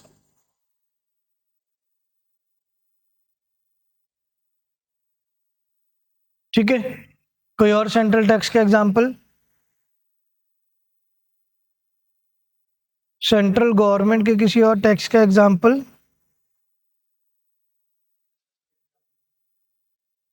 हाँ जी, no no, customs duty, central GST, CGST जिसको बोलते हैं। ऐसे ही स्टेट गवर्नमेंट भी कुछ टैक्स लगाती होगी, right. For example excise, VAT, state GST etcetera.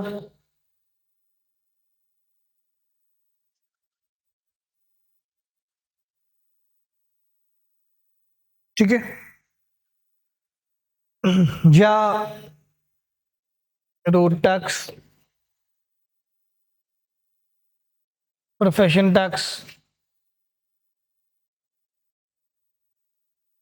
ऐसे लगते हैं। फिर लोकल गवर्नमेंट के टैक्स में आ जाता है आपका property tax and commercial land tax.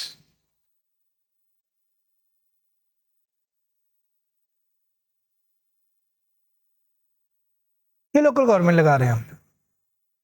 तो इस तरीके से इंडिया का टैक्स स्ट्रक्चर बहुत ज़्यादा कॉम्प्रिहेंसिव है, बहुत अच्छे से डिवीजन किया हुआ है कि कौन सी गवर्नमेंट टैक्स इम्पोज करेंगे, लेवी करेंगे, और बहुत अच्छे तरीके से डिफाइंड है कि कौन सी गवर्नमेंट कौन से तरीके का टैक्स लगाएंगे, ठीक है।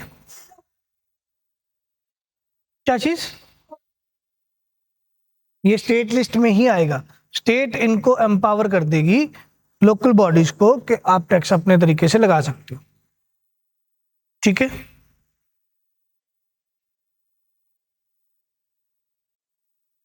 आगे बढ़ते हैं।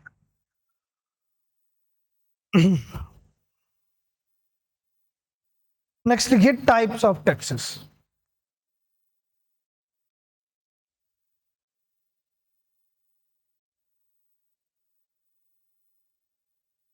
Types of taxes.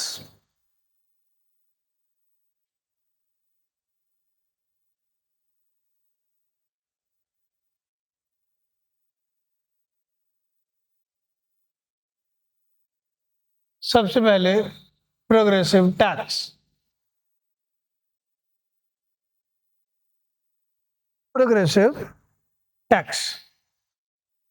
ठीक है, प्रोग्रेसिव टैक्स बोले तो एक ऐसा टैक्स स्ट्रक्चर जहां पे वैल्यू के बढ़ने पर टैक्स का रेट भी बढ़ रहा है, वैल्यू के बढ़ने पर टैक्स का रेट भी बढ़ रहा है। अब वो वैल्यू इनकम का हो सकता है, वो वैल्यू एक्सपेंडिचर का हो सकता है, किसी भी चीज का वैल्यू हो सकता है।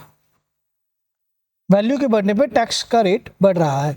ऐसे नहीं बोलना कि वैल्यू के बढ़ने पर टैक्स बढ़ रहा है, वैल्यू के बढ़ने पर टैक्स का रेट बढ़ रहा है। ठीक है, जैसे हम इनकम टैक्स की बात करते हैं इंडिया में, income tax is a progressive tax in India.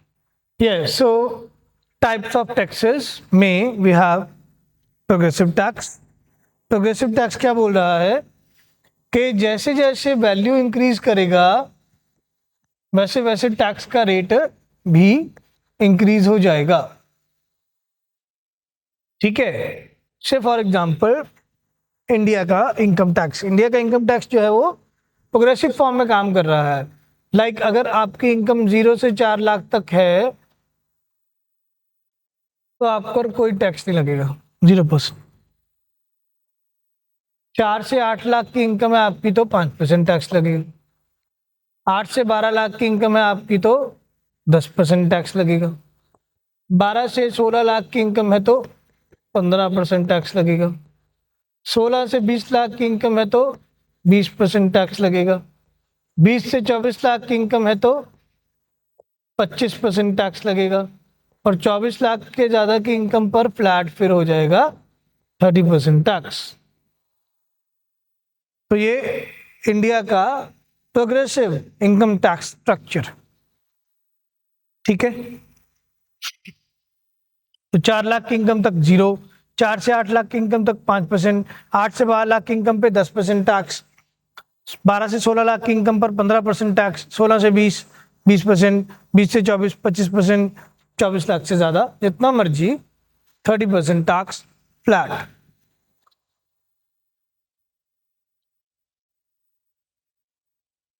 ठीक है,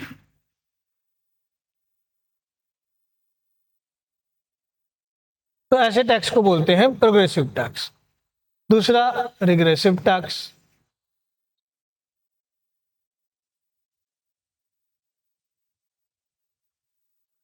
रिग्रेसिव टैक्स,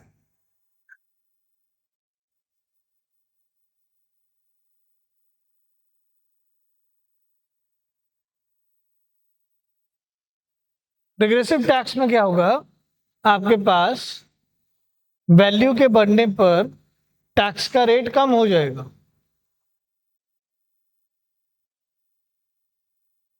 वैल्यू के बढ़ने पर टैक्स का रेट कम हो जाएगा। ठीक है,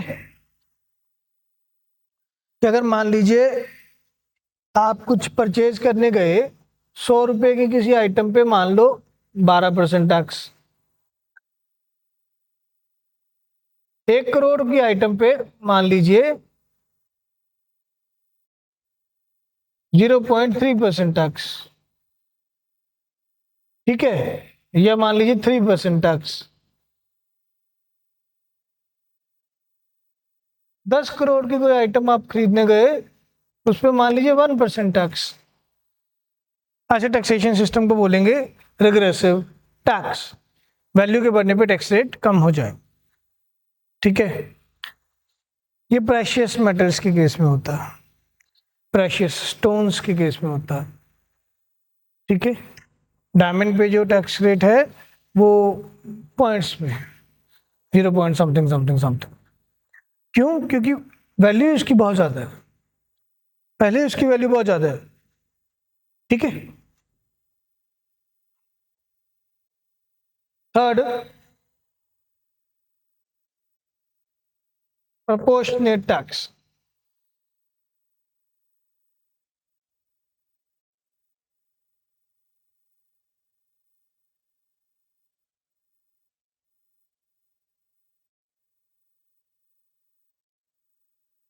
प्रोपोर्शनेट टैक्स, प्रोपोर्शनेट टैक्स क्या होता है, value either increases or decreases, the tax rate remain the same। Tax rate में कोई चेंज नहीं आएगा। ठीक है, ये क्रॉस का मतलब है नो चेंज।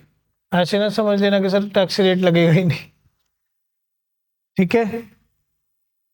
वैल्यू इंक्रीज हो या डिक्रीज हो, टैक्स रेट में चेंज नहीं होगा। जैसा हमने अभी कहा कि 24 लाख से जितनी मर्जी ज्यादा सैलरी है, 24 लाख से जितनी मर्जी ज्यादा इनकम है, तो आपको एक फ्लैट 30% टैक्स रेट लगेगा। 30 लाख पर भी 30% टैक्स, 60 लाख पे भी 30% टैक्स, 90 लाख पे भी 30% टैक्स, 5 करोड़ पे भी 30% टैक्स, सेम टैक्स। उसको बोलेंगे प्रोपोर्शनेट टैक्स स्ट्रक्चर, ठीक है। फिर बात आई कि सर इन तीनों में से बढ़िया कौन है। इन तीनों में से बेस्ट है प्रोग्रेसिव टैक्स। क्यों? कहते हैं ये इक्वलिटी प्रमोट करता है, ये इक्वलिटी प्रमोट करता है।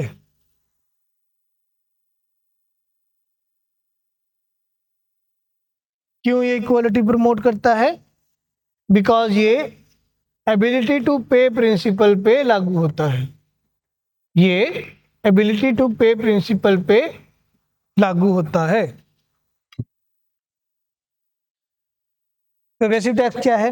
वैल्यू ज्यादा है, टैक्स रेट ज्यादा है, इनकम ज्यादा है, टैक्स रेट ज्यादा है। तो जिसकी ज्यादा इनकम है वो ज्यादा टैक्स भरे, उसकी पेइंग कैपेसिटी ज्यादा है। जिसकी कम इनकम है वो कम टैक्स भरे, उसकी एबिलिटी टू पे कम है। तो ये एबिलिटी टू पे प्रिंसिपल पे लागू होता है आपका प्रोग्रेसिव टैक्स। एबिलिटी टू पे प्रिंसिपल कौन लेके आया था? ये एडम बाबू लेके आए थे। एडम बाबू का ये है प्रिंसिपल, एबिलिटी टू पे, ठीक है। तो उन्होंने इसको बोलते, या कैनन ऑफ टैक्सेशन भी बोलते हैं इसको, canon, CANON, canon of taxation, ठीक है। प्रिंसिपल ऑफ टैक्सेशन या कैनन ऑफ टैक्सेशन कौन लेके आए थे? Adam Smith. उन्होंने कहा, कहते जी सरकार को एबिलिटी टू पे प्रिंसिपल पे काम करना चाहिए वाइल चार्जिंग टैक्स।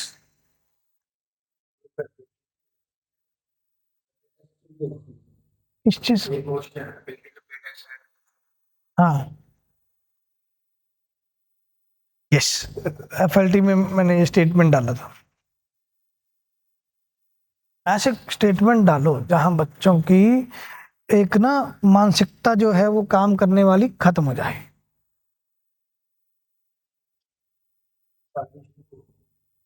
फिर वो किसी, चलो फिर तो अच्छी बात है। क्या शुरू हो गई थी कैपेसिटी सोचने की, कि गलत पंगा ले लिया?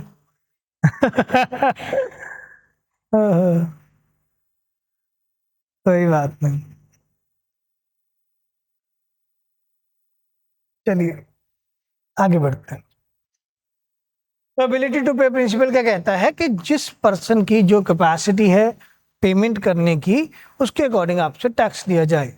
इफ अ पर्सन है जिसकी इनकम ही 20 लाख है, तो वो 20% टैक्स दे देगा, तो क्या दिक्कत है?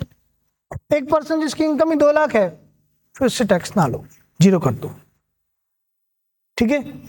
इससे क्या होगा? इक्वालिटी प्रमोट होगी। जिसके पास ज्यादा इनकम है, सरकार उससे पैसा लेगी, गरीबों में बांट देगी, तो उसकी भी इनकम नॉर्मलाइज हो जाएगी, तो थोड़ी इक्वालिटी प्रमोट होगी, इनकम डिस्क्रिमिनेशन कम होगा, ठीक है, ठीक है। इसके बाद और कौन से टाइप्स ऑफ टैक्सेशन होते हैं? 3 कर लिए हमने। देन ये हम पढ़ चुके हैं, direct tax, indirect tax.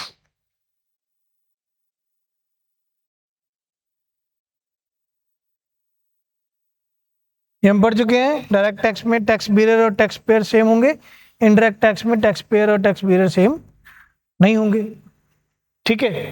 Then ad valorem tax,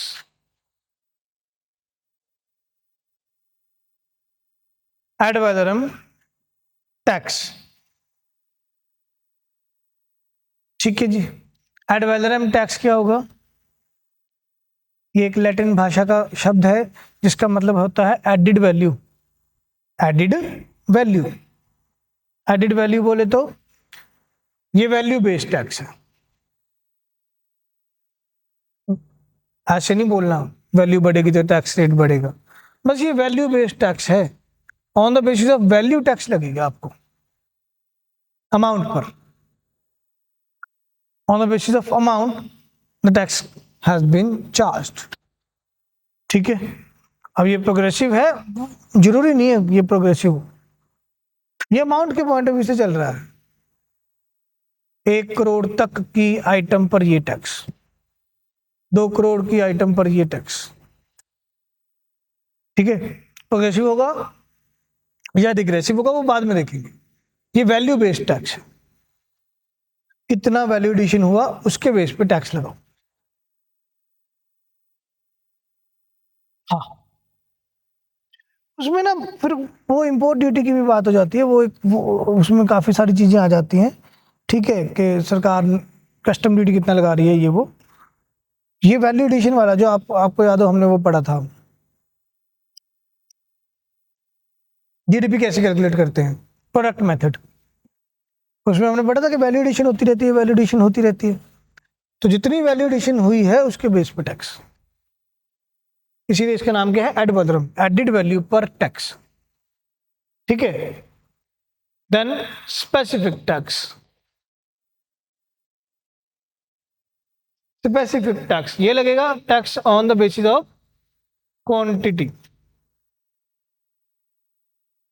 ये क्वांटिटी के बेसिस पे टैक्स लगेगा।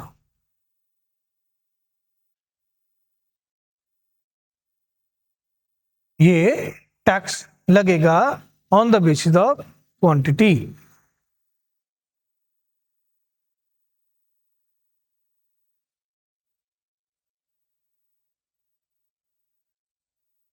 ठीक,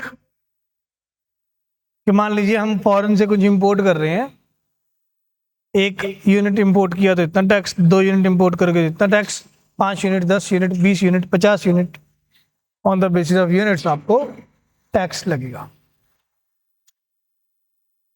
ठीक है, lastly compound duty, compound duty, compound duty mixture होगा एड वैलोरम प्लस स्पेसिफिक का। क्या आपको अमाउंट के बेसिस पे भी टैक्स लगेगा, आपको क्वांटिटी के बेसिस पर भी टैक्स लगेगा।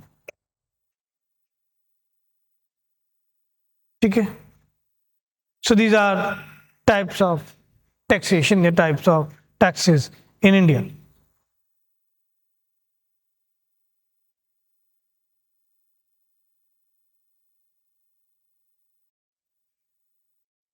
ठीक है, आगे बढ़ते हैं।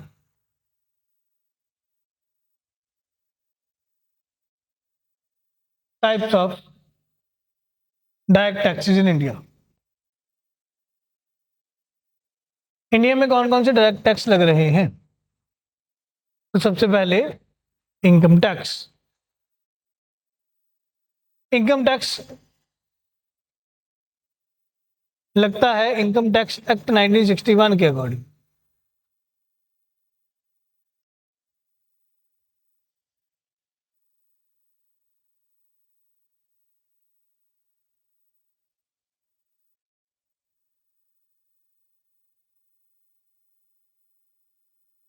इनकम टैक्स लगता है इनकम टैक्स एक्ट 1961 के अकॉर्डिंग।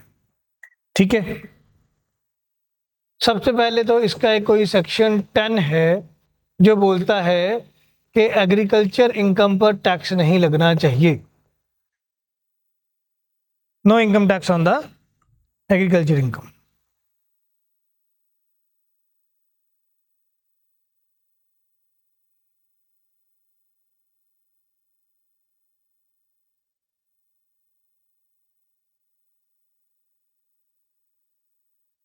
ठीक है,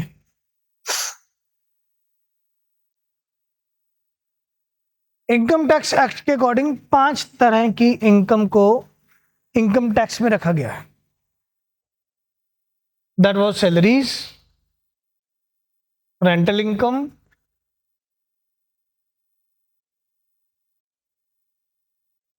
capital gains, profits from business and बाकी चोर पोर मिसलेनियस में, ठीक है, like interest, dividend, etcetera etcetera. ये 5 तरह की इनकम पे इनकम टैक्स लगता है। Salaries, rental income, capital gains, profits from business, miscellaneous में इंटरेस्ट या डिविडेंड, 5 तरह की इनकम पे आपको टैक्स लगेगा। इसमें आपको याद रख क्या रखना है कि सर ये एक्ट ना कंपनीज पे लागू नहीं होता, ये इंडिविजुअल पे लागू होता है, हिंदू अनडिवाइडेड फैमिली पे लागू होता है, पार्टनरशिप पे लागू होता है, बस। ये एक्ट कॉरपोरेट कंपनीज पर लागू नहीं होता। तो यहाँ पे हमने जो प्रॉफिट फ्रॉम बिजनेस लिखा है वो सोल ट्रेडर का, एचयूएफ का या पार्टनरशिप का लिया है, या फिर कोई इंडिविजुअल है वो किसी के पास नौकरी कर रहा है तो उसको सैलरी मिलेगी। रेंटल इनकम में क्या होगा कि आपने अपना घर, आपने अपनी ज़मीन किसी को ठेके पर दिया या रेंट आउट किया तो उसकी इनकम। कैपिटल गेन्स, आपने एसेट्स बेचे, एसेट्स बेच के जो आपको प्रॉफिट हुआ दैट इज कैपिटल गेन्स। वो 2 तरीके का होता है, short term and long term. Short term capital gains होता है आपका less than 1 year, long term capital gains मतलब मोर देन 1 ईयर। किसी किसी चीज़ के केस में ये 2 साल भी चला जाता है शॉर्ट टर्म वाला, like land and building. Land and building के केस में शॉर्ट टर्म भी आपका 2 साल है, तो 2 साल से कम आपने कोई लैंड परचेज किया, 2 साल के अंदर अंदर बेच दिया, उसको बोला जाएगा शॉर्ट टर्म कैपिटल गेन्स, और उसके ऊपर short term capital gains tax लगेगा। फिर long term capital gains tax, ठीक है। तो अगर मैं लैंड एंड प्रॉपर्टी होल्ड किया पिछले 10 साल से, ठीक है, 10 साल हो गए मुझे कोई लैंड एंड प्रॉपर्टी होल्ड किए हुए, मैंने बेची, मुझे बेचकर प्रॉफिट हुआ, तो उस प्रॉफिट को क्या बोलेंगे, लॉन्ग टर्म कैपिटल गेन्स, उस पर फिर long term capital gain tax लगेगा, ठीक है। जैसे हम अभी क्रिप्टो की बात करते हैं कि क्रिप्टो है अगर आपके पास, ठीक है, आपने बेचे क्रिप्टो, उस पर 30% टैक्स है, उस पर नहीं है 30% टैक्स, क्रिप्टो बेच के जो प्रॉफिट हुआ है उसके ऊपर 30% टैक्स, तो वो कहाँ आ जाएगा, कैपिटल गेन्स में। सर हम गेन टैक्स रेट चल रहा है, शॉर्ट टर्म टैक्स रेट किस चीज में, अलग अलग चीजों का अलग अलग, शेयर्स के लिए अलग, लैंड एंड बिल्डिंग के लिए अलग, कार के लिए अलग, या किसी और तरह के प्रोडक्ट के लिए अलग, अलग अलग रेट, ठीक है। वैसे जो नॉर्मल रेट है वो है 20% विद इंडेक्सेशन और 12% विदाउट इंडेक्सेशन। हाँ, लॉन्ग टर्म वाला बोल रहा हूँ मैं आपको, 12% विदाउट इंडेक्सेशन। अगर मैं इन्फ्लेशन का बेनिफिट नहीं उठाना चाहता, अगर मैं इन्फ्लेशन का बेनिफिट उठाना चाहता हूँ तो 20%, ठीक है। चलिए,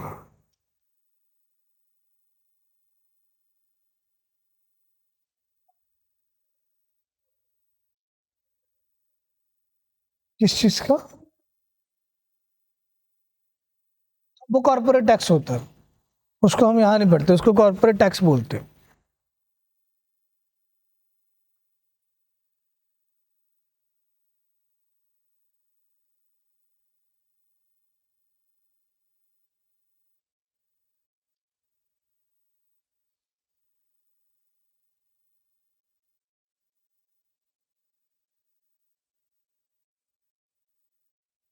ठीक है, सेकंड नंबर पे लिखिए कॉर्पोरेट टैक्स।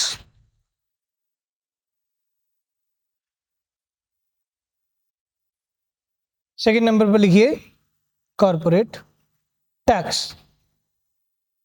ठीक है। इसमें कुछ खासा याद नहीं रखना है, बस इस पे इतना ही लिखना है कि ये कंपनीज के प्रॉफिट पर लगता है, ये कंपनीज के प्रॉफिट पर लगता है, ठीक है। और इसमें टैक्स रेट क्या है, 25% up to the income of 250 crore, 25% up to the income of 250 crores and 30% more than the income of 250 crores। Second हमने लिखा कॉर्पोरेट टैक्स। कॉर्पोरेट टैक्स लगता है जी कॉर्पोरेट इनकम पर, मतलब कंपनीज के प्रॉफिट पर। ठीक है, ये कितना है 25% if the income is up to 250 crore per annum and it is 30% if the income is more than 250 crores per annum.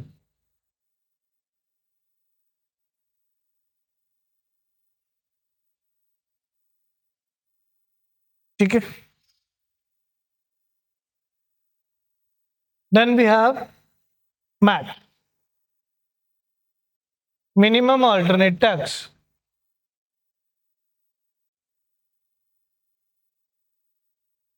Minimum alternate tax, minimum alternate tax क्या बोलता है, ZTC होता है कुछ। ZTC क्या है, zero tax companies, zero tax companies.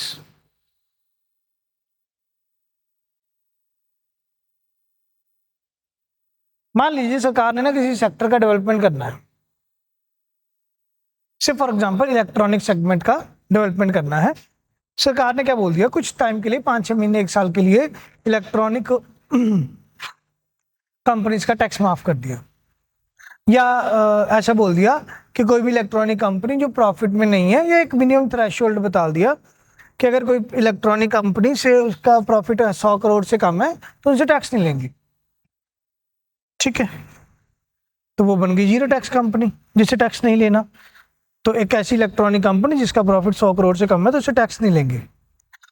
बाद में सारी इलेक्ट्रॉनिक कंपनियां क्या करने लगी, अपने अकाउंट्स मैनिपुलेशन करने लगी, खाते की हेरा फेरी धोखाधड़ी करने लगी। वो अपना दिखाने ही नहीं लगे कि हमको प्रॉफिट हो रहा है, लॉस दिखा रहे हैं, एक्स्ट्रा एक्सपेंडिचर दिखा रहे हैं। ठीक है, अकाउंट्स मैनिपुलेशन जिसको बोलते हैं हम, वो अकाउंट्स मैनिपुलेशन करने लगी, जिसके कारण पंगा क्या पड़ गया, बहुत सारी कंपनी जीरो टैक्स में आ गई। सरकार कहते ऐसे कैसे हो सकता है, सेल्स दिखा रहे हैं सही है, बराबर एक्सपेंडिचर भी दिखा रहे हैं। ठीक है, 100 करोड़ से कम की इनकम दिखा रहे हैं, टैक्स नहीं लग रहा। तो सरकार कहते हैं हम आपके लिए एक मिनिमम ऑल्टरनेट टैक्स लेके आए हैं, चाहे आप जीरो टैक्स कंपनी हो, चाहे आपका कोई टैक्स एक्चुअल में देना बनता नहीं है, हम आपको एक अलग टैक्स देते हैं, ये आपको देना ही देना होगा। तो चाहे इंडिया की कोई भी कंपनी है, चाहे वो प्रॉफिट कमा रही है चाहे वो नहीं कमा रही, इतना टैक्स तो उसको लगेगा ही, मिनिमम ऑल्टरनेट टैक्स। ये कितना है 18.5%, इतना टैक्स तो लगेगा ही लगेगा। ठीक है, कौन से 2 तरह की बॉडीज हैं हमारे पास, डायरेक्ट टैक्स के लिए है DGFT, सॉरी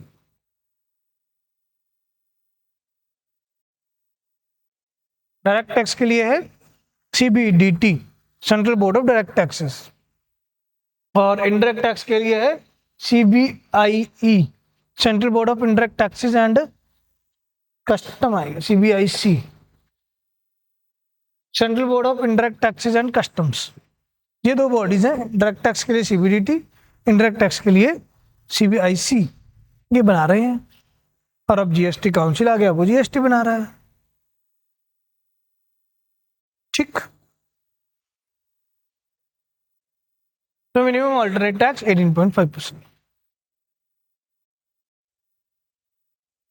देन एक होता है, वैसे अभी बंद हो गया था इंडिया में, dividend distribution tax.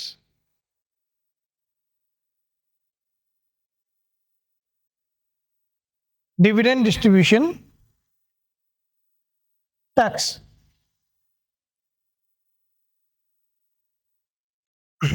Dividend distribution tax क्या होता है, जब भी कोई कंपनी डिविडेंड ट्रांसफर कर रही है आपको, वो डिविडेंड ट्रांसफर करते टाइम ही आपका टैक्स काट ली, जितना आपका टैक्स बनता है, और खुद सरकार को जमा कराएगी।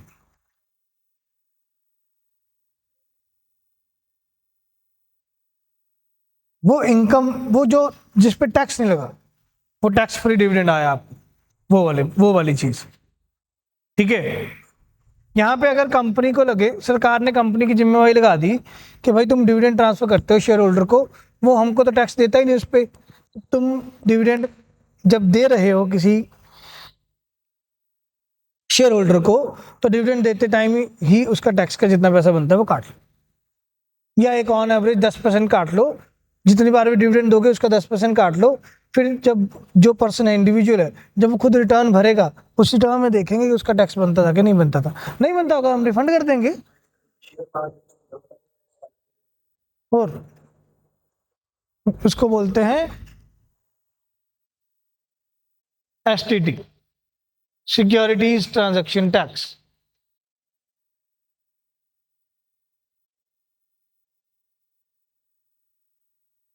ठीक है, ऐसा ही होता है TDS, tax deductible at source. जो पर्सन पैसा दे रहा है आपको, वही आपका पैसा टैक्स का काट ले।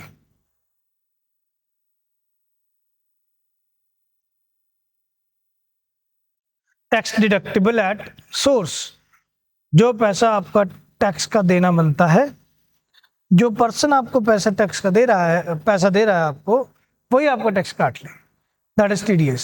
से फॉर एग्जांपल एम्प्लॉयड लोगों के लिए, मैं यहाँ पे एम्प्लॉय हूँ, मैं काम करता हूँ, चेतन सर मुझे सैलरी देते हैं, वो मेरे को सैलरी देते टाइम पहले ही मेरा टीडीएस काट लेते हैं। ठीक है, सरकार ने इसका रूल बनाया हुआ है 10%। हर महीने में तनख्वाह से 10% टैक्स सरकार को चला जाता है, चेतन सर जमा करा देते हैं, उसको बोलते क्या है टीडीएस। साल के एंड में मैं देखूंगा कि क्या मेरी इनकम इतनी है कि मुझे टैक्स लगना चाहिए या नहीं है, तो नहीं लगना चाहिए। अगर नहीं है तो मैं वहाँ रिफंड की ऑप्शन क्लिक कर दूंगा कि मेरे को मेरा जो टैक्स भरा हुआ है रिफंड दे दो, वो रिफंड आ जाएगा। ठीक है, अब मान लीजिए फॉर एग्जांपल किसी पर्सन की इनकम है 50,000 रुपये महीना, 12 महीने वो काम करता है, 6 लाख उसकी सैलरी। ठीक है, सरकार ने कहा हुआ है टीडीएस कितना काटना है, 10%। 5,000 रुपये जमा कराए महीने के, 12 से गुना किया, 60,000 रुपये उस पर्सन के टैक्स अथॉरिटीज के पास चले गए। फिर वो अपनी आईटीआर फिल करने लगा। आईटीआर जब फिल करने लगा तो उसने देखा कि 0 से 4 लाख तक तो कोई टैक्स ही नहीं है, 0। ठीक, तो उसकी इनकम कितनी थी, 6 लाख। वो 6 लाख में से 4 लाख माइनस कर देगा, क्योंकि 4 लाख तक कोई टैक्स नहीं है ना, तो बच गया 2 लाख। अगला स्लैब क्या था, 4 से 8 लाख तक 10% टैक्स, तो 4 लाख तक तो कोई टैक्स नहीं, 4 लाख माइनस कर दिया, 2 लाख बचा। 2 लाख जो बचा, इसके ऊपर फिर कितना टैक्स लगेगा, 10%, क्योंकि ऊपर वाला 2 लाख इस रेंज में आ रहा है, तो 10% टैक्स कितना हो गया, 20,000। 10% टैक्स कितना हो गया, 20,000। तो वो सरकार को बोलेगा सर मेरा टैक्स बनता था 20,000, मैं भर चुका हूँ 60,000, 40,000 का रिफंड आ जाएगा। ठीक है, पर इंडियन गवर्नमेंट क्या बोल रही है अभी प्रेजेंटली, इंडियन गवर्नमेंट कहती कि 12 लाख तक जो भी आपका टैक्स बनेगा उसको सबको रिफंड कर दिया जाएगा। 4 लाख तक तो कोई टैक्स नहीं, 4 से लेकर 12 लाख तक जितना भी टैक्स बनेगा रिफंड कर दे, बस भर दो टाइम से। दूसरा, जो सैलरीड एम्प्लॉयज हैं फॉर्मल एम्प्लॉयमेंट में, सैलरीज एम्प्लॉयज हैं फॉर्मल एम्प्लॉयड में, ठीक है, तो उनको 75,000 का स्टैंडर्ड डिडक्शन भी मिलेगा। तो जो सैलरीज एम्प्लॉयड है फॉर्मल एम्प्लॉयमेंट में, उनको 12,75,000 रुपये कोई टैक्स लगेगा, अगर लगेगा तो रिफंड आ जाएगा। ठीक है, गवर्नमेंट एम्प्लॉयज पे ये लागू नहीं होता, सिर्फ प्राइवेट सेक्टर के एम्प्लॉयज पे ये एक्स्ट्रा 75,000। ठीक है सर, समझ लगा।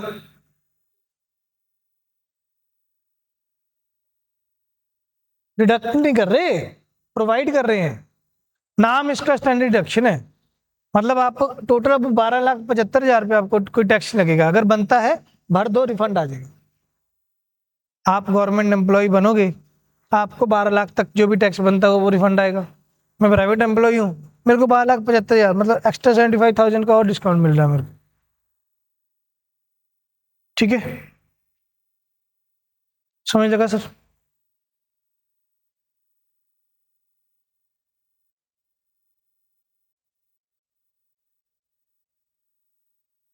बस आज के लिए इतना बहुत है, ठीक है।